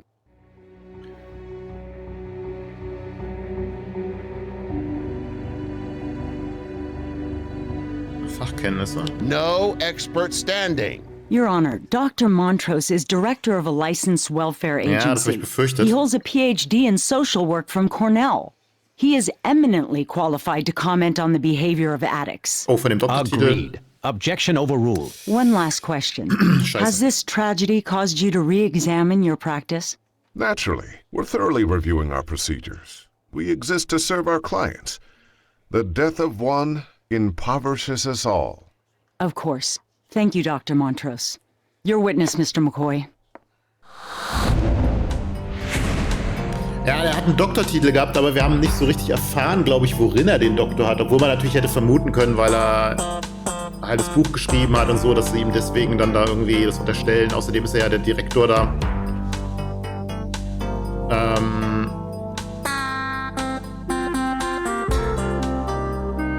Ja gut, aber dann stehen wir mal zu dem Fehler. Machen trotzdem weiter. Im schlimmsten Fall wird er halt freigesprochen. Dr. Montrose. Montrose Jugend ist wahrscheinlich wenig relevant. Fangen wir mal hier damit an. Aaron in Gefahr gebracht. Your agency advocated for Jenna Bauer in her bid to regain custody of her son, Aaron. In retrospect, was this in Aaron's best interest? Considering his fate, the answer has to be no. But hindsight is always 20/20. At the time, you believed the opposite to be self-evident, right? Every mother deserves to retain the custody of her children? We weighed the pros and cons of Jenna Bauer's case, and we came to the conclusion that she deserved a second chance. Perhaps if we'd had more facts at our disposal, we would have agreed with the city's decision.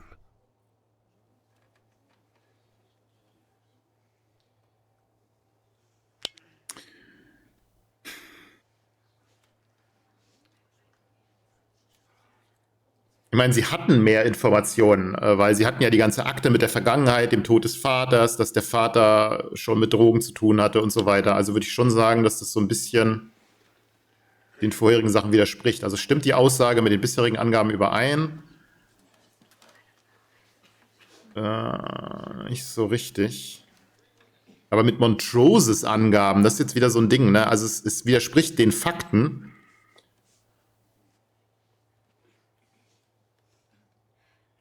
Es widerspricht aber auch seiner eigenen Aussage, weil er sagt ja einerseits immer, dass jeder irgendwie das Recht hat und dass irgendwie alles ganz schlimm wäre, und andererseits sagt er, hey, sie haben es ganz hart abgewogen, als ob Nein eine Option gewesen wäre. Also ich denke, wir nehmen hier mal, es stimmt nicht überein. Montrose hat behauptet, dass er dagegen war, Jenna Bauer das Sorgerecht für Aaron zu geben. Nein, Montrose hat bereits zugegeben, dass er Jennas Antrag ohne nachzudenken angenommen hat. Hat er das? Die Alternative für Aaron wäre das städtische Kinderheim gewesen, und Montrose hat ausgesagt, dass es niemand verdient, dort zu landen. Genau. Montrose hat gesagt, dass die Bauers schon Klienten von Good Shepherd waren, bevor er zum Direktor ernannt wurde. Nein, hat er nicht. Die Alternative für Aaron wäre das städtische Kinderheim gewesen, und Montrose hat ausgesagt, dass es niemand verdient, dort zu landen. Genau. In this case, the alternative was placing Aaron in City Youth Home. You simply didn't want him there. Dr. Montrose, have you ever signed off on moving a child from his parents' custody into the institutional foster care system? No.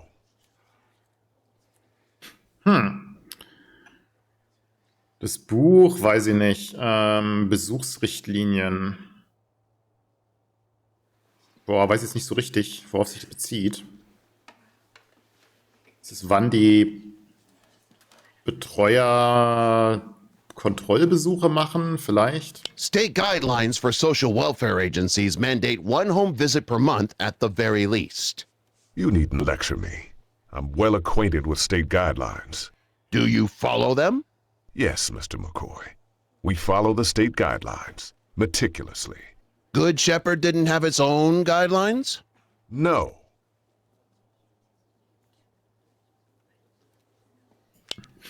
Hat er in der Hinsicht mal was gesagt?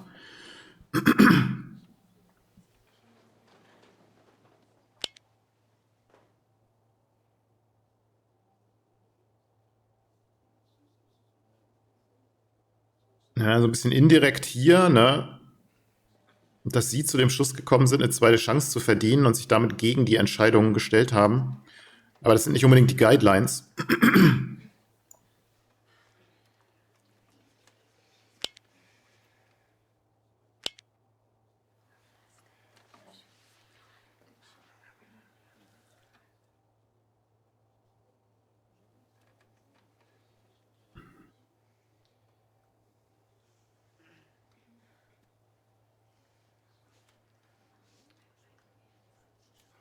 Meine Organisation ist anders. Nee, konzentrieren wir uns auf die Fakten des Falls. Das ist der Richter.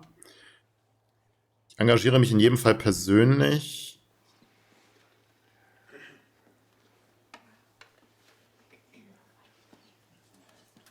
Niemand verdient es, im städtischen Kinderheim zu landen.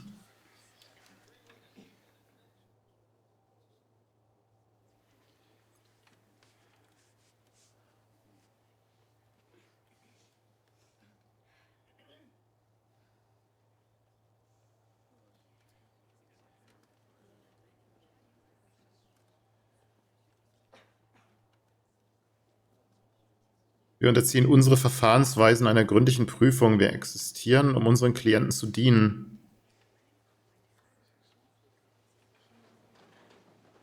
Unsere eigenen Verfahrensweisen, also hat er ja eigene Verfahrensweisen.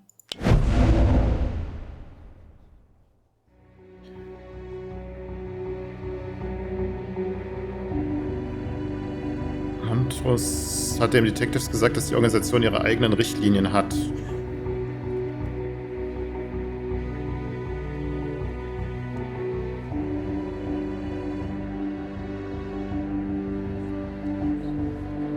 Montrose hat ausgesagt, dass die staatlichen Richtlinien für Shepherd nicht gelten. Nein.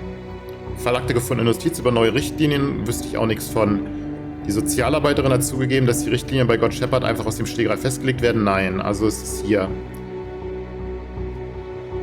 Ich meine, es war halt in dem, wo er mit den Detectives geredet hat, da hat er halt schon irgendwie immer gesagt, dass er ja so viel besser weiß, was das Richtige ist und so. Also gehen wir damit. Didn't you tell the detectives that Good Shepherd makes its own guidelines? I don't recall saying anything of the sort. Think back, Dr. Montrose. It was during the same interview in which you refused to turn over Aaron Bauer's case files, in clear violation of standard procedure. Objection, immaterial. It goes to credibility, Your Honor. Overruled. I won't deny that our agency operates according to unique procedures, but if anything, our guidelines are more comprehensive than the state's.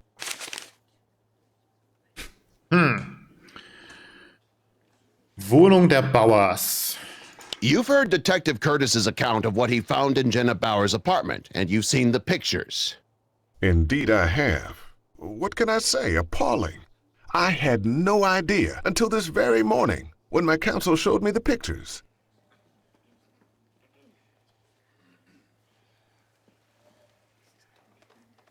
Kann es sein, dass Dr. Montrose nichts vom Zustand der Wohnung der Bauers bis gerade eben nichts wusste? Er hat ja gesagt, er kümmert sich um jeden Fall persönlich, besonders Aaron. Und wenn dann auch noch die vorgeschriebenen Besuche stattgefunden haben, hätte er das wissen müssen.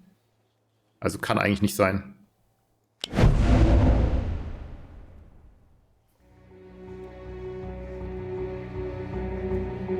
Genau, und die Sozialarbeiterin hat Montrose von der Wohnung aus angerufen. Also kann es nicht sein, dass er es erst an diesem Morgen erfahren hat. Miss Bauer hat angemerkt, dass Montrose an Weihnachten zu Besuch war. Nein. Montrose hat ausgesagt, dass er kurz nachdem die Detectives gegangen waren, in der Wohnung eintraf. Nein. Montrose deutete Kenntnis einiger der in der Wohnung der Bauers gefundenen Gegenstände an. Nein. Aber die Sozialarbeiterin hat ihn auch direkt angerufen, also hat sie ihn da schon informiert. Kann es nicht erst heute Morgen gewesen sein. We know your caseworker, Ms. Schuyler, briefed you after Mrs. Bauer's body was discovered. Well, yes, of course, but it takes a picture to really communicate the situation. You're the expert, Dr. Montrose. Do you think it's possible for conditions to degenerate that rapidly in a mere 8 days? It's possible, I suppose. But I have to admit, if I were an outside observer, I'd find it a difficult story to swallow. Indeed, if it weren't for my faith in my employer, Miss Schuyler, I'd be inclined to think it was a story. Really? No further questions, Your Honor. Bei dieser Aussage standen die Geschworenen auf der Seite der Staatsanwaltschaft. Plus 30, Geschworenen stimmen der Anklage im Ansatz zu. Sie liegen vorne mit plus 30.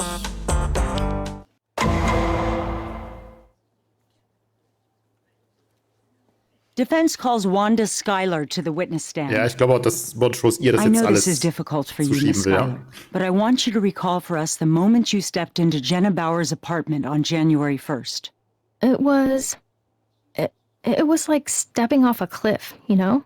Because of your feelings for Mrs. Bauer, you mean? Because you cared about her so much?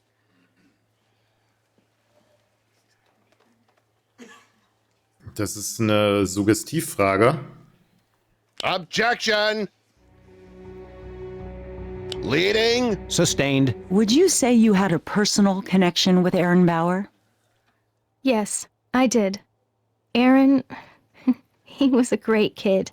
Talented, you know. He wanted to be a comic book artist when he grew up. He and I had a little private game where he pretended I was a superhero. But he didn't say or do anything in the last few months to indicate his home life was deteriorating? No, you know how boys can be at his age. Stoic. He probably thought it would be unmanly or disloyal to tattle on his mom.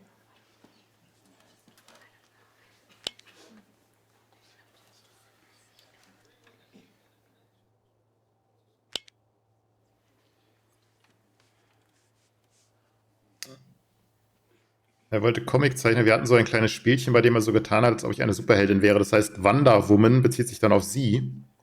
Das Bild, was er gemalt hat.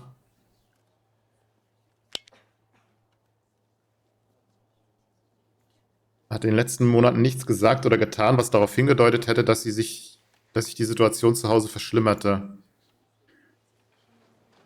Nein, Sie wissen ja, wie Jungs in dem Alter sein können.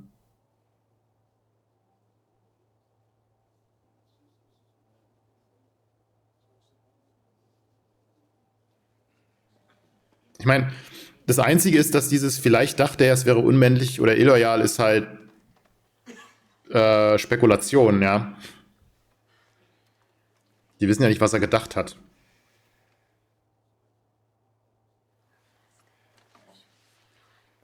Das wäre jetzt der einzige Grund für einen Einspruch. Objection! Mutmaßung. The witness is speculating about the victim's motivations. Sustained. Please confine yourself to your own impressions. How long have you been employed with Good Shepherd, Miss Schuyler? It'll be 3 years in April. And in that time, has Dr. Montrose ever encouraged you to be negligent in your duties? Not at all, no. Dr. Montrose is an inspiration. He knows firsthand how broken the system is, and he's completely passionate about reforming it. It's energizing. I only wish... I just wish this hadn't happened to him. I mean, to all of us. Of course. We all do. Your witness. Okay, auf der Seite der Staatsanwaltschaft plus 20 gewonnen. Wir liegen bei plus 50. Zustand der Wohnung. Miss Schuyler, Dr. Montrose has testified that you visited the Bowers in their apartment on Christmas Day. At that time, did you find any indications that Jenna Bauer had lapsed back into her addiction to crystal meth? I didn't see any. I never made that visit. I don't have an excuse. I simply failed to do my job, and then I faked the report after the fact to cover up. I'm sorry, Dr. Montrose. That's not what you said at the deposition. Are you changing your testimony, Miss Schuyler? I guess so. Were you briefed about this? Your Honor, prosecution was unprepared for this development. We petitioned the court for a continuance. Petition granted. We will resume trial next week. Hat der Montrose jetzt sie irgendwie unter Druck gesetzt, dass sie die Schuld auf sich nimmt oder so? Oder den Idealismus von ihr ausgenutzt, dass sie es tut, um der Organisation aus der Patsche zu helfen? Dieser Fall hat sich gerade zum Schlechteren gewendet. Die Jury weiß nicht, was sie von Wanda Schuyler's Aussage halten soll. Ach, Wanda Woman, deswegen Wanda, mit dem Rechtschreibfehler. Um sie auf ihre Seite zu bringen, sollten sie die Zeugin dazu bringen, die Seiten zu wechseln. Ja, vielleicht können wir das mit dem Cartoon-Ding. I've been at the bar 30 years, Miss Jameson, but I don't think I've ever witnessed such a blatantly unethical maneuver. Instructing a witness to change her testimony without altering the deposition. You have no grounds for accusing me of complicity. You'd better hope I don't find any. Now, why are you protecting Dr. Montrose? Don't let yourself be intimidated, Miss Schuyler. You don't have to answer anything. No, but you do have to go to jail if you're found guilty of falsifying documents. We need you to come clean. Please. An ihre Prinzipien appellieren, an den Eigennutz appellieren, an Aarons Andenken. Ich denke, Aarons Andenken ist ganz gut, weil das können wir dann vielleicht auch ein bisschen... Weil sie hat ja irgendwie eine gute Beziehung zu ihm gehabt und er hat sie als Superheldin gesehen und so. Also ich glaube, dass das schon die Verbindung zwischen den beiden irgendwie stärker war. Insofern können wir darüber vielleicht am ehesten ran. If you're telling the truth about forging that report, then you must have lied when you said you cared about Aaron. That's not true. I did care. We had a bond. Ja, das glaube ich ihr wegen der Zeichnung, die Aaron gemacht hat. Weil er hätte sie ja sicherlich nicht in so einen Superheldenstatus gepackt, wenn sie nicht irgendwie eine Verbindung gehabt hätten. Aarons roter Schal war ein Geschenk der Sozialarbeiterin. Nein, die Zeichnung von Wonder Woman in Aarons Rucksack. Genau. Beweise dafür, dass Aaron auf dem Weg zur Wohnung der Sozialarbeiterin war, als er starb. Nein. Jenna Bauers Kommentar, dass Aaron und die Sozialarbeiterin viel zu dicke gewesen seien. Nein. Die Wonder Woman Zeichnung. Why would you neglect your duties towards someone you care about? Gute Frage. Wonder Woman. You mentioned on the stand something about a private game between you and Aaron. It was just a silly joke. It didn't mean anything. It did to him, I think. Yep.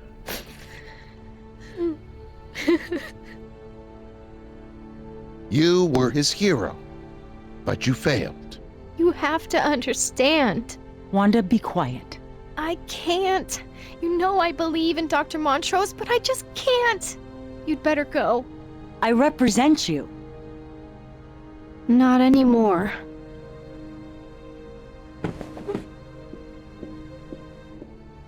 Now, what's the real story? Okay, weitergekommen, mein Bonusstern, 47 Sterne hier. Nicht, dass die irgendwo eine Rolle spielen, also ich habe bis immer noch nicht rausgefunden, warum die irgendwie relevant sein sollten. Weil man hat ja am Ende dann eh dieses Plus-Minus-Ding oben und vielleicht hatten sie früher ein anderes System mit den Sternen irgendwie für die Verurteilung und vielleicht spielt es im Hintergrund auch irgendwie mit rein, aber wenn, dann ist es irgendwie nicht offensichtlich. Aber egal. Miss Schuyler, I hold here your personal copy of a visitation report dated December 25th, signed by you and Dr. Montrose. Okay. Did you write this report? No, Who did? Dr. Montrose. But this is your signature. Yes.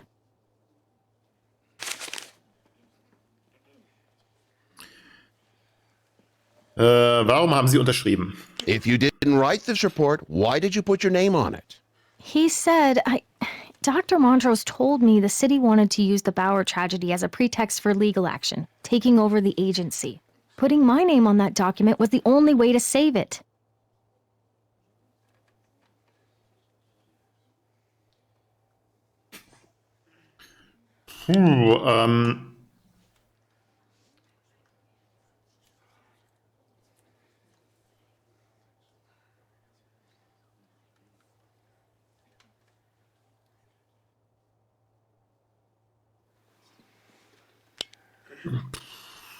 Stimmt schon irgendwie überein, würde ich sagen. Also ich sehe jetzt zumindest nicht, inwiefern das nicht passen sollte. Ja. Schiff hat McCoy gesagt, dass die Stadt Good Shepherd gerne übernehmen würde. Nee, die Verteidigung hat verkündet, dass Good Shepherd jetzt eine staatliche Organisation sei. Nein. Miss Bauer hat sich Sorgen gemacht, dass sie als Klienten fallen gelassen wird, sobald die Stadt den Laden übernimmt. Nee, Dr. Montrose hat den Detectives gesagt, dass eine Zusammenarbeit mit der Stadt dazu führen würde. Boah. Ich glaube nicht, dass Schiff das gesagt hat. Wo war denn das?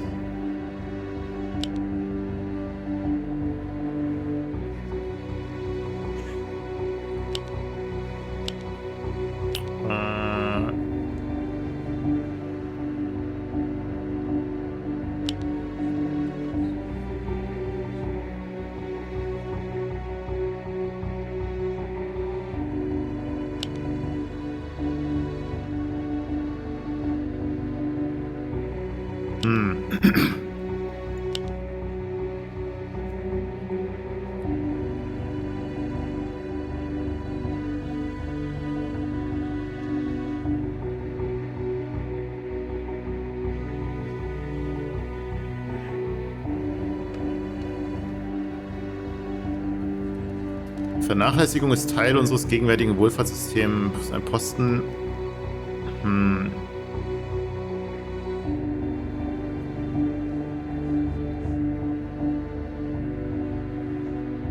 Ich engagiere mich in jedem der Fälle.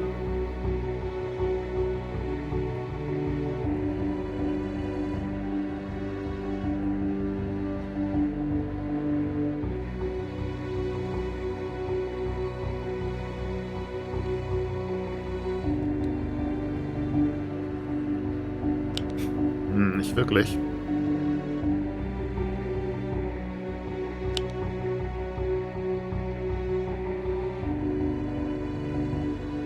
Da sind jetzt wieder Sachen dabei, die ich gar nicht gefragt habe. Das ist halt schade, dass es so ein bisschen buggy ist.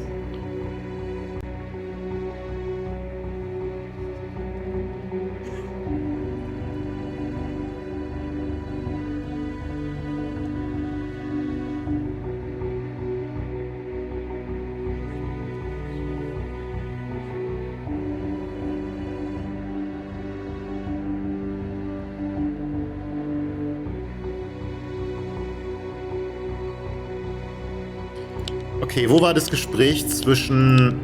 Ach, da war das mit Adams Schiff.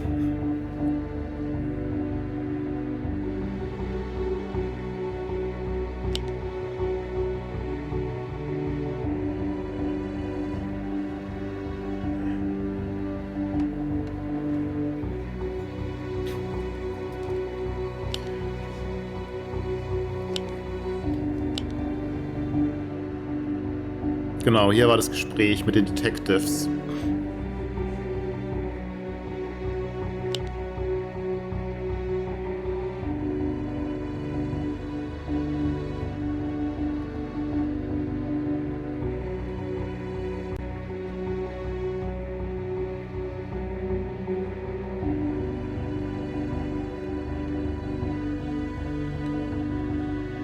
Letzten 2 Jahre.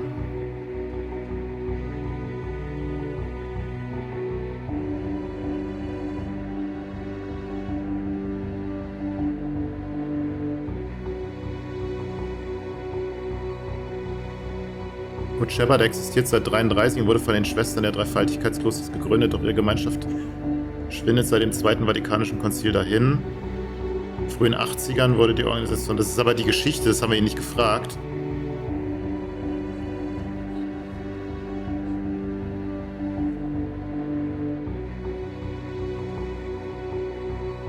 Das ist wieder was eigentlich nicht in unserem Spieldurchlauf gar nicht dabei war.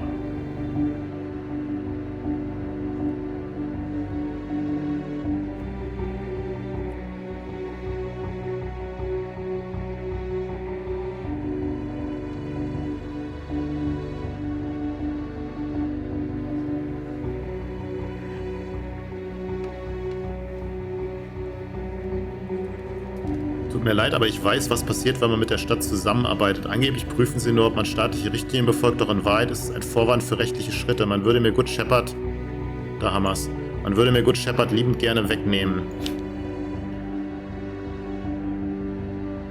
Dr. Montrose hat den Detectives gesagt, dass eine Zusammenarbeit mit der Stadt dazu führen würde, dass diese seine Organisation übernimmt. Genau. Da haben wir's. Ein bisschen länger suchen müssen, aber wir haben es gefunden.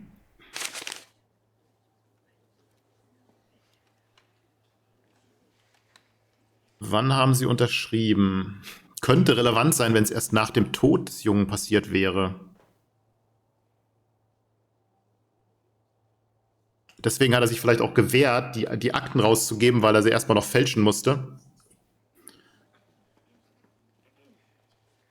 Letzter Besuch ist natürlich auch so eine Frage, wann der letzte Besuch war, wenn er wieder der Zustand war und wie lange das her ist. Wobei das auch eher wieder sie ins Rampenlicht drückt, weil wieso war sie nicht da und so weiter. Also vielleicht lieber, wann haben sie unterschrieben? When did you sign this document? January 2nd. The day after you discovered Aaron Bauer was dead. Uh-huh.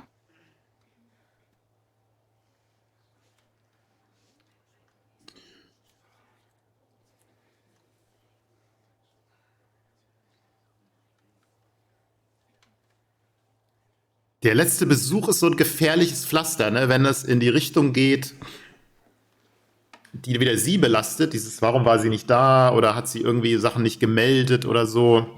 Das könnte halt sehr schnell nach hinten losgehen.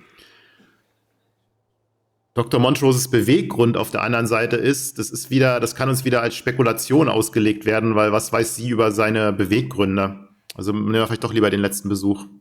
When did you last visit Jenna and Aaron Bauer? Last spring? 8 months ago. Ist im letzten Frühjahr etwas Bedeutsames geschehen?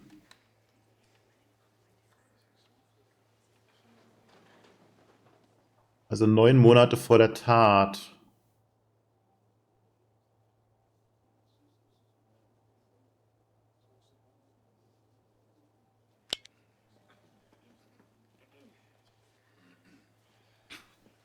War das... Boah, jetzt wird's...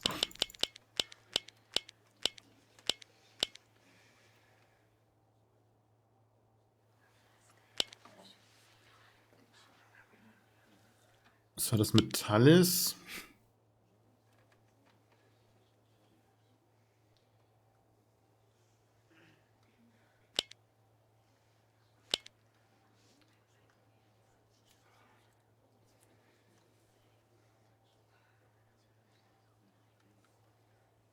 Seit Anfang an, wer sind die? Sie sagt seit Anfang an, aber sie kümmern sich ja schon seit 2 Jahren. Nach Montroses Aussage kümmern sie sich ja schon seit 2 Jahren um Jenna. Jenna heißt sie, ne? Und Sie sagt, sie ist von Anfang an die Sozialarbeiterin, aber erst seit 9 Monaten, seit Frühjahr. Und es hieß ja, dass sie gekämpft haben, weil der Aaron ja erst im Kinderheim war. Und dann haben sie gekämpft und er kam dann zurück zu ihr. Und das könnte vor 9 Monaten gewesen sein. Weil ansonsten war in der Zeit ja nichts.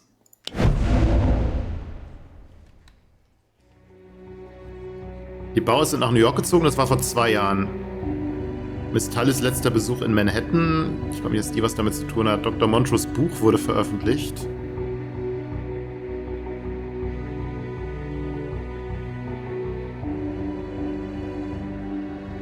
Wanda Skylar wurde bei Good Shepherd angestellt. Das kann auch sein. Wann ist denn sein Buch veröffentlicht worden? Wissen wir das?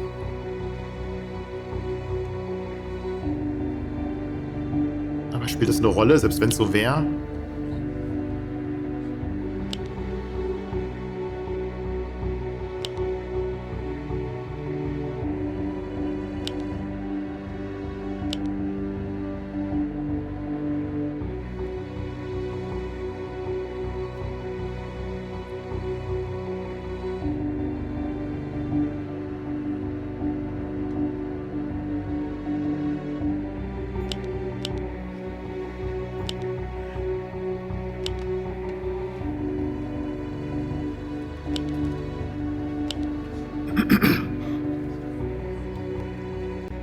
Das letztes Frühjahr veröffentlicht wurde.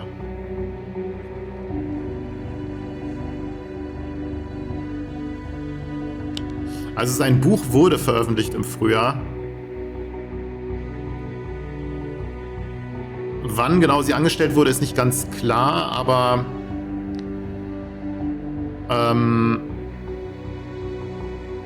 sie sagt, sie ist von Anfang an dem Fall, also würde es nahelegen, dass sie auch da angestellt wurde, aber das Buch ist wahrscheinlich die relevantere Information.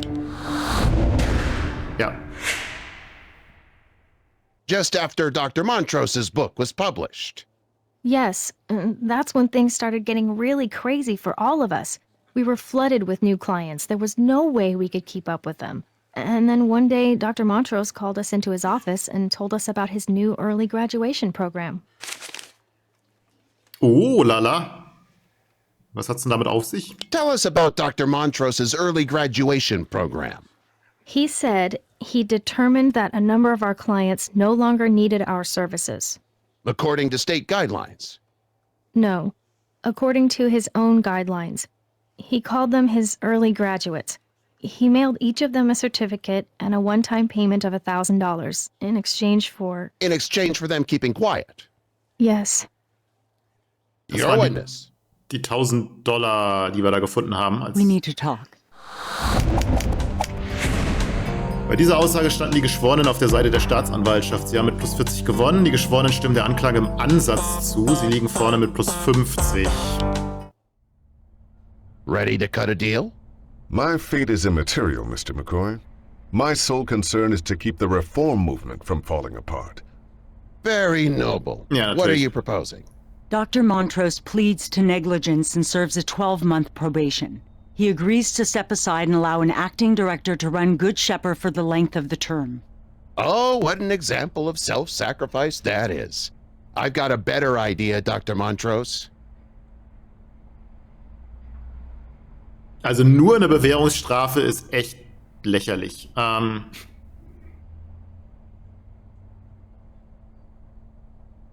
Grobe Fahrlässigkeit, also gerade in dem Fall jetzt, wo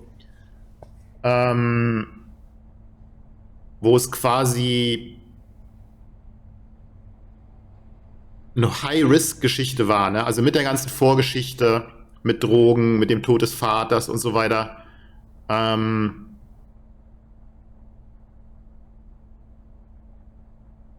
Ist es, weiß nicht, also wenn überhaupt, dann fahrlässige Tötung.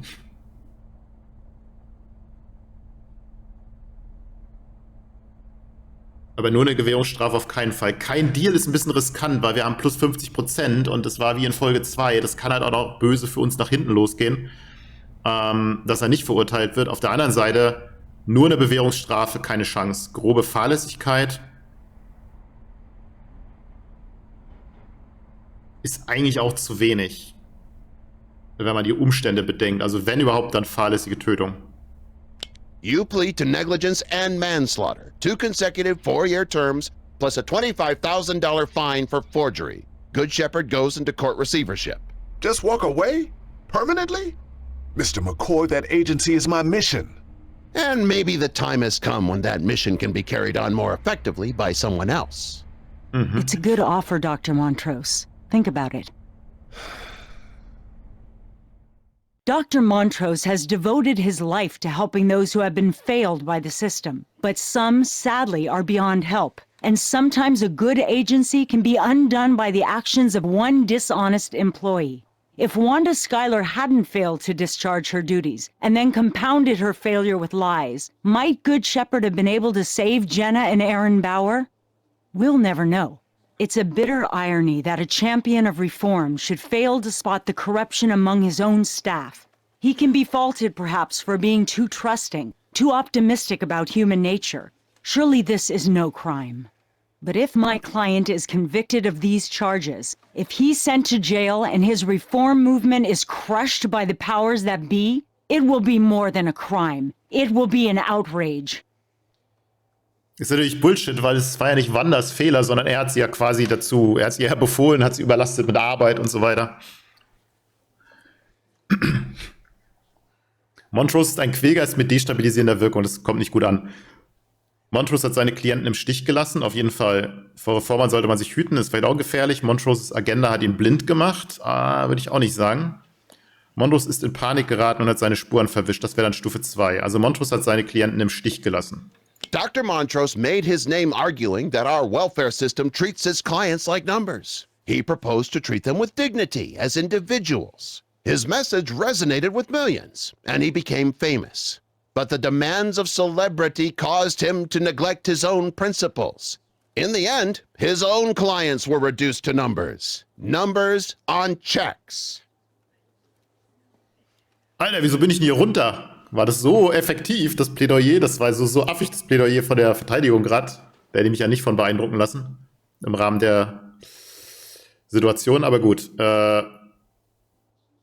Ist in Panik geraten, hat seine Spuren verwischt. The deaths of Aaron and Jenna Bauer left Dr. Montrose with a terrible decision to make. He could acknowledge his agency's mistake, but this would compromise his moral authority as a public advocate. Or he could cover up the evidence of his neglect and perhaps preserve his reputation at the expense of his integrity. Dr. Montrose chose the less noble expedient.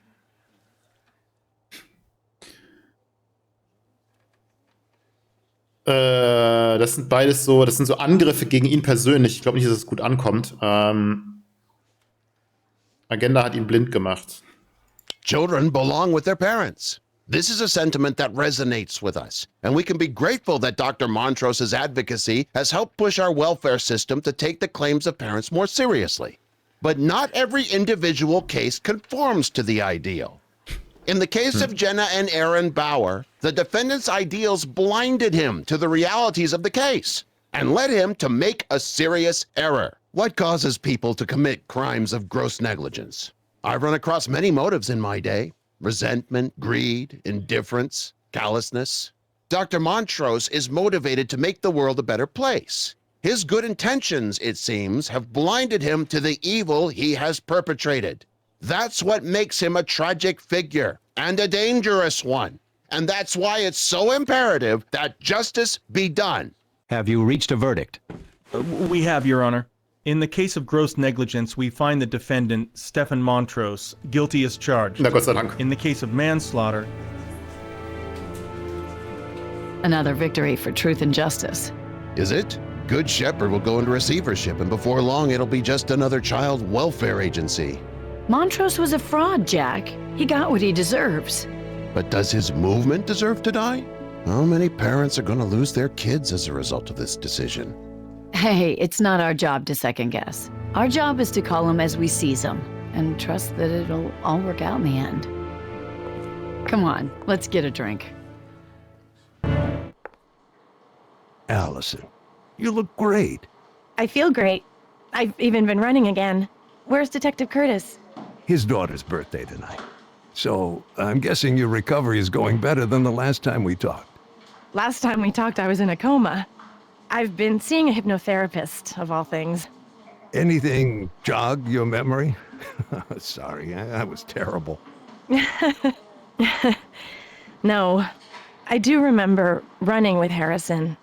The orange overhead lamps and the trees. But that's it. Nothing after. I'm sorry. Don't be. Trauma like this, there's often memory loss. I still miss him, though. Harrison's family's been great. His father's been taking care of all the bills. And, of course, he's pleased as punch about his new grandson. We're calling him Brendan. Good.